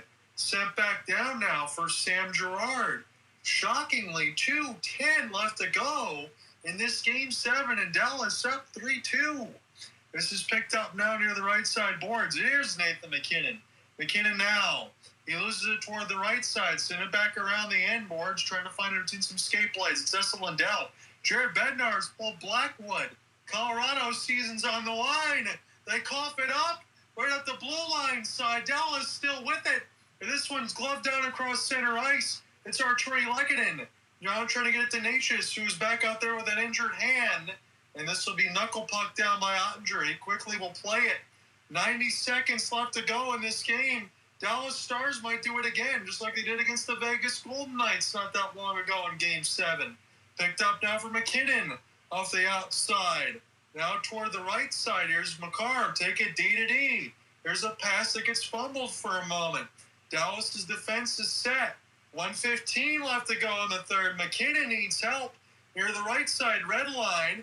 Landeskog's wide open. The ref didn't get out of the way as that puck bounced. Landeskog now waiting. Makar just holds the line as everybody's standing. It's down to 60 seconds. Colorado can't find anything. They shove it around the end boards. Here's opportunity for Natchez into the traffic, and Oettinger makes an easy save. The roof is exploding here at American Airlines Center. They've energized this Dallas crowd. All of a sudden, Colorado's forced to the outside. The defensive structure of the Stars penetrating this Colorado attack. They're giving them nothing at the slot, nothing at the net front. And in Game 7 history of 3 multi-goal third period comeback wins. The last time involved the Boston Bruins and the San Jose Sharks. And with the first time it was Claude Julien's Bruins in 2013. And ironically, the last time to involve a multi-goal comeback involved a Peter DeBoer coach team. Hey guys, I have a new take, and I know the playoffs have already started, but if if the Blues win, I'm sticking with the Blues. But if the Jets win tomorrow, Peter DeBoer, screw it. Peter DeBoer will get his Stanley Cup this. You know what? In between the Florida Panthers, again, I think that's the only team that's going to stand in their way. Looks to be the case. And Mikko Rantanen, as we see them, as fans are getting the cameras out, to get your team to watch their team here. 52.7 to go in the Avalanche season. And all of a sudden, these fans are loud. It's over 105 decibels here. Season on the line here for the Avs, 6-on-5. So DeBoer trying to go 9-0 now in Game 7s. The Avalanche haven't won a Game 7 since 2002. If they lose, that would be 8 straight. That would be an NHL record that they don't want. Here's an offensive zone draw. Landeskog, stutter step, Makar deflected. This goes to the left side corner. Natchez punches it out to Landeskog. Here's a shot, and Oettinger, no screen, makes the save. There was nobody at the slot. You got to send people to the net and get people to redirect shots at the net. That time, Colorado played it too safe. Either that or they got boxed out. We're going to say it right now, but Mikko Rantanen in this next 41.1 might have just earned his paycheck for the year for the Dallas Stars because he was pumping it to the Avalanche. 3-2. Natchez now off the tie-up. Picked up to MacKinnon. Now back to Natchez, MacKinnon, Makar. Now Nathan MacKinnon near the right side. Dot has no shooting lane. Dallas, excellent work on their forecheck. 25 seconds, Makar. Landeskog with a shot. This one missed it all. Colorado keeps it in. 15 seconds into their season. It's MacKinnon. Glove save, Oettinger. And he shows the crowd the puck that he says, I got it. And it was deflected as well. So it was an even more dangerous chance there for the Avs, but Oettinger stayed calm, cool, and collected. And he made the securing save. And Valeri Nichushkin seemed to have deflected that one inside. He had his body right on him, too. That was pretty good positioning. Even better save for Jake Oettinger. If Dallas gets through this, I mean, that is incredible considering what they haven't had. Here's another face-off. It's won by the Avs, but it's contested. Opportunity now near the right side. Dot down to 8 seconds. Dallas gets it out. They're going to score again. It's Rantanen with a hat trick, and this series is done. A hat trick for ultimate revenge. 4 unanswered with 3 of them on his own. And may the hats fall here as the Stars will get Peter DeBoer his 9th win in a Game 7 to set the all-time NHL record for most wins without a loss in a Game 7. As the Avs can only stare on the bench as their former superstar gets his revenge on them. You should have paid me, he says. And he gets a revenge, showing his money's worth. 10 points in the final 3 games of this series, including a hat trick in Game 7. Pure domination by Mikko. He has silenced every doubter, including myself at some point, during all those trades that moved to whether or not he was worth it. Again, he's still 28 years old. He signed for 8 years. $12 million per year as well. And he showed he's well worth the money. And as the Avs can only look on, this third period showcase majesty. Mikko Rantanen with a solo effort showing that, yes, Dallas, he is indeed a superstar. And you can put him over at the top 10 category in the NHL. And this game, with his first career playoff hat trick to wrap up this first round series, and from one Texas team to another that has come raining down. Tomorrow, see if the Rockets can do the same thing in putting away the Warriors and slay some demons. But what a moment it is for Rantanen. What a moment for the Stars. They're going to march on to a second round date with either the Jets or the Blues. And I know there's a lot to consider between the Jets and Blues, and the main thing they're worried about is figuring out who wins their Game 7. They're not even thinking about who they're playing next. But I have to imagine, gentlemen, as we can talk in the open, I don't think there's anybody that wants to play against the Dallas Stars. I don't think so. As long as they remain upright, because this is a series that was conference finals-like. Yes. And it looked to be that way. The better team won by forward depth, by structure, and by goaltending. Dallas showed all of us that they are the team to beat in the West. The puck is dropped, and it is all over. The Colorado Avalanche get eliminated in the first round again by Mikko Rantanen. Oh my, the revenge tour is successful.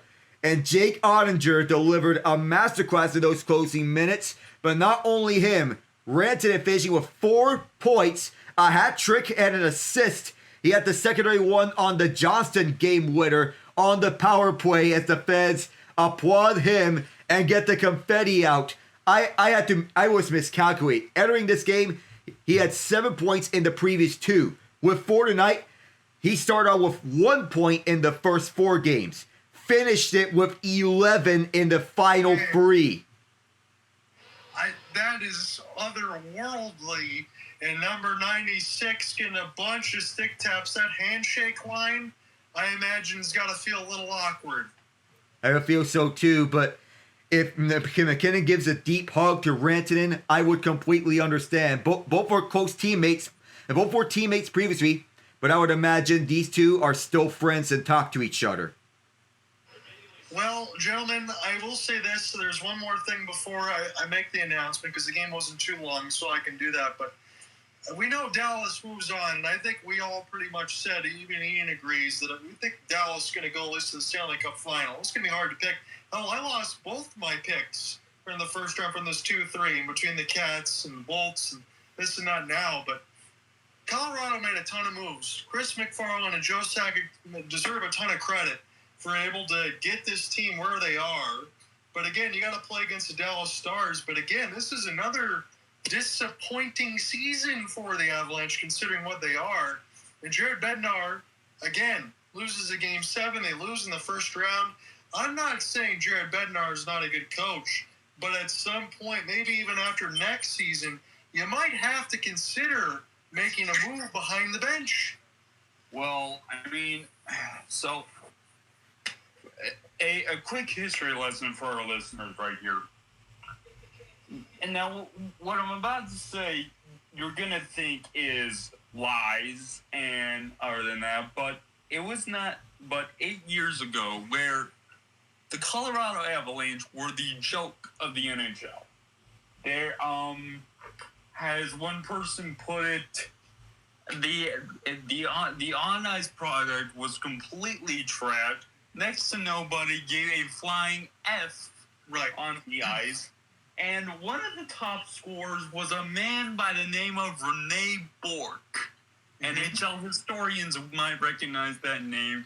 Jared Bednar was looked at as anything but a head coach, and Joe Sakic was another product of the boys club, who eventually turned it around because Pierre Dorian made one of the most lopsided trades in recent NHL history. So but since that time, they won a Stanley Cup and choked in the playoffs year after year after year. Fellas, why is this sounding like a repeat of Boston? Oh boy. Don't give me flashbacks. I mean, guys, I'm not wrong. I mean, look at the trajectory they are on. Trash, choke, Stanley Cup, choke. That has been their path for the past 8 years. Yeah.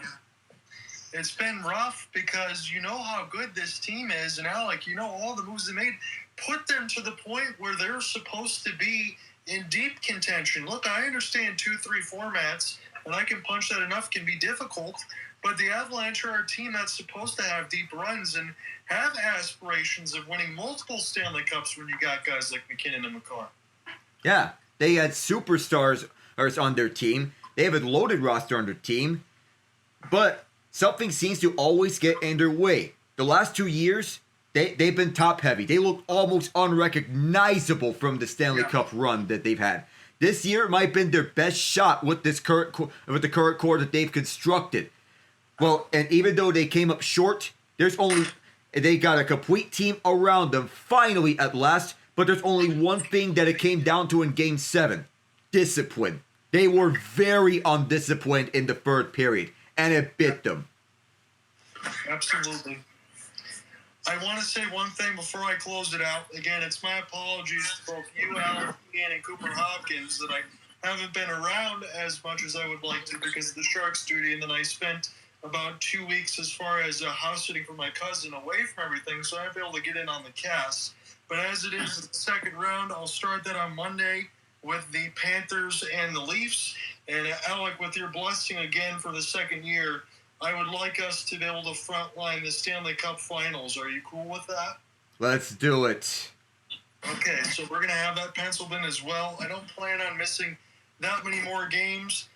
Probably get to about 3 or 4 a week. The only other announcement I had to make was after the Cup Finals are done, again, Alec and I have about a 15 years difference between us, but that's about as long as I've been with Lauren. Her and I are probably going to get set to move in together, so I'm going to have to start getting my own stuff in from out of the house and with her. So I might be moving some things here and there, but I won't miss any of the stuff for the rest of the Stanley Cup playoffs. Hopefully not, but down the line should be a very intriguing rest of the way here in the Stanley Cup playoffs. Ooh, and I can't wait for tomorrow. Jets, Blues, Rockets, Warriors. Let's go. You guys have some fun. I'm wishing some good luck here for the Rockets and the Blues. And hopefully you don't have to sweat too much. Hopefully not. Oh, I'm going to be sweating regardless. Listen, I will be sweating even if the boy is in blue have a 4-goal lead going into the third period. Because it is Game 7, and I'll end with this: the bullshit is unbelievably real. Hey, you never know. I mean, the Avs fans, from what Alex said, might be able to talk about some, but he's right. It was a discipline that it's been their own doing. But you got to make your own luck. You got to make sure you hold for an entire 60 minutes. I think that was another reminder for all of us. And especially for the Avs, if you don't take complete control for the 60 minutes and you have yourself on the front foot, bad things can happen. And it's only fitting that Mikko Rantanen got the game-winning interview, as those two teams will be seeing plenty more of each other for seasons to come. Oh, yeah.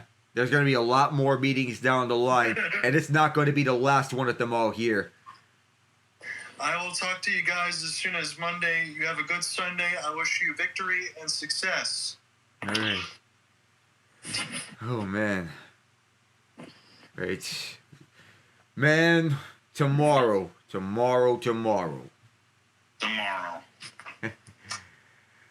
My game starts at 6. What about yours? Let's see, on the ESPN side, I don't know if I'm going to have to do a doubleheader, but I pulled off a doubleheader in the past, so tomorrow it's at 6 Central. Mine is at 7:30 Central. So, and my laptop doesn't allow me to show 2 screens at the same time and nowadays, but, you know, I don't know. I'm going to have to make a decision. You know what? Hey, how about this? I'll go ahead and watch the Blues. You cover the Rockets, and I'll join you with the Rockets when it starts. All right. You know what? I was leaning towards covering the Rockets tomorrow, so yeah, I'll go to that. So have a good night and rest up because it's about to get crazy tomorrow. Oh, yes.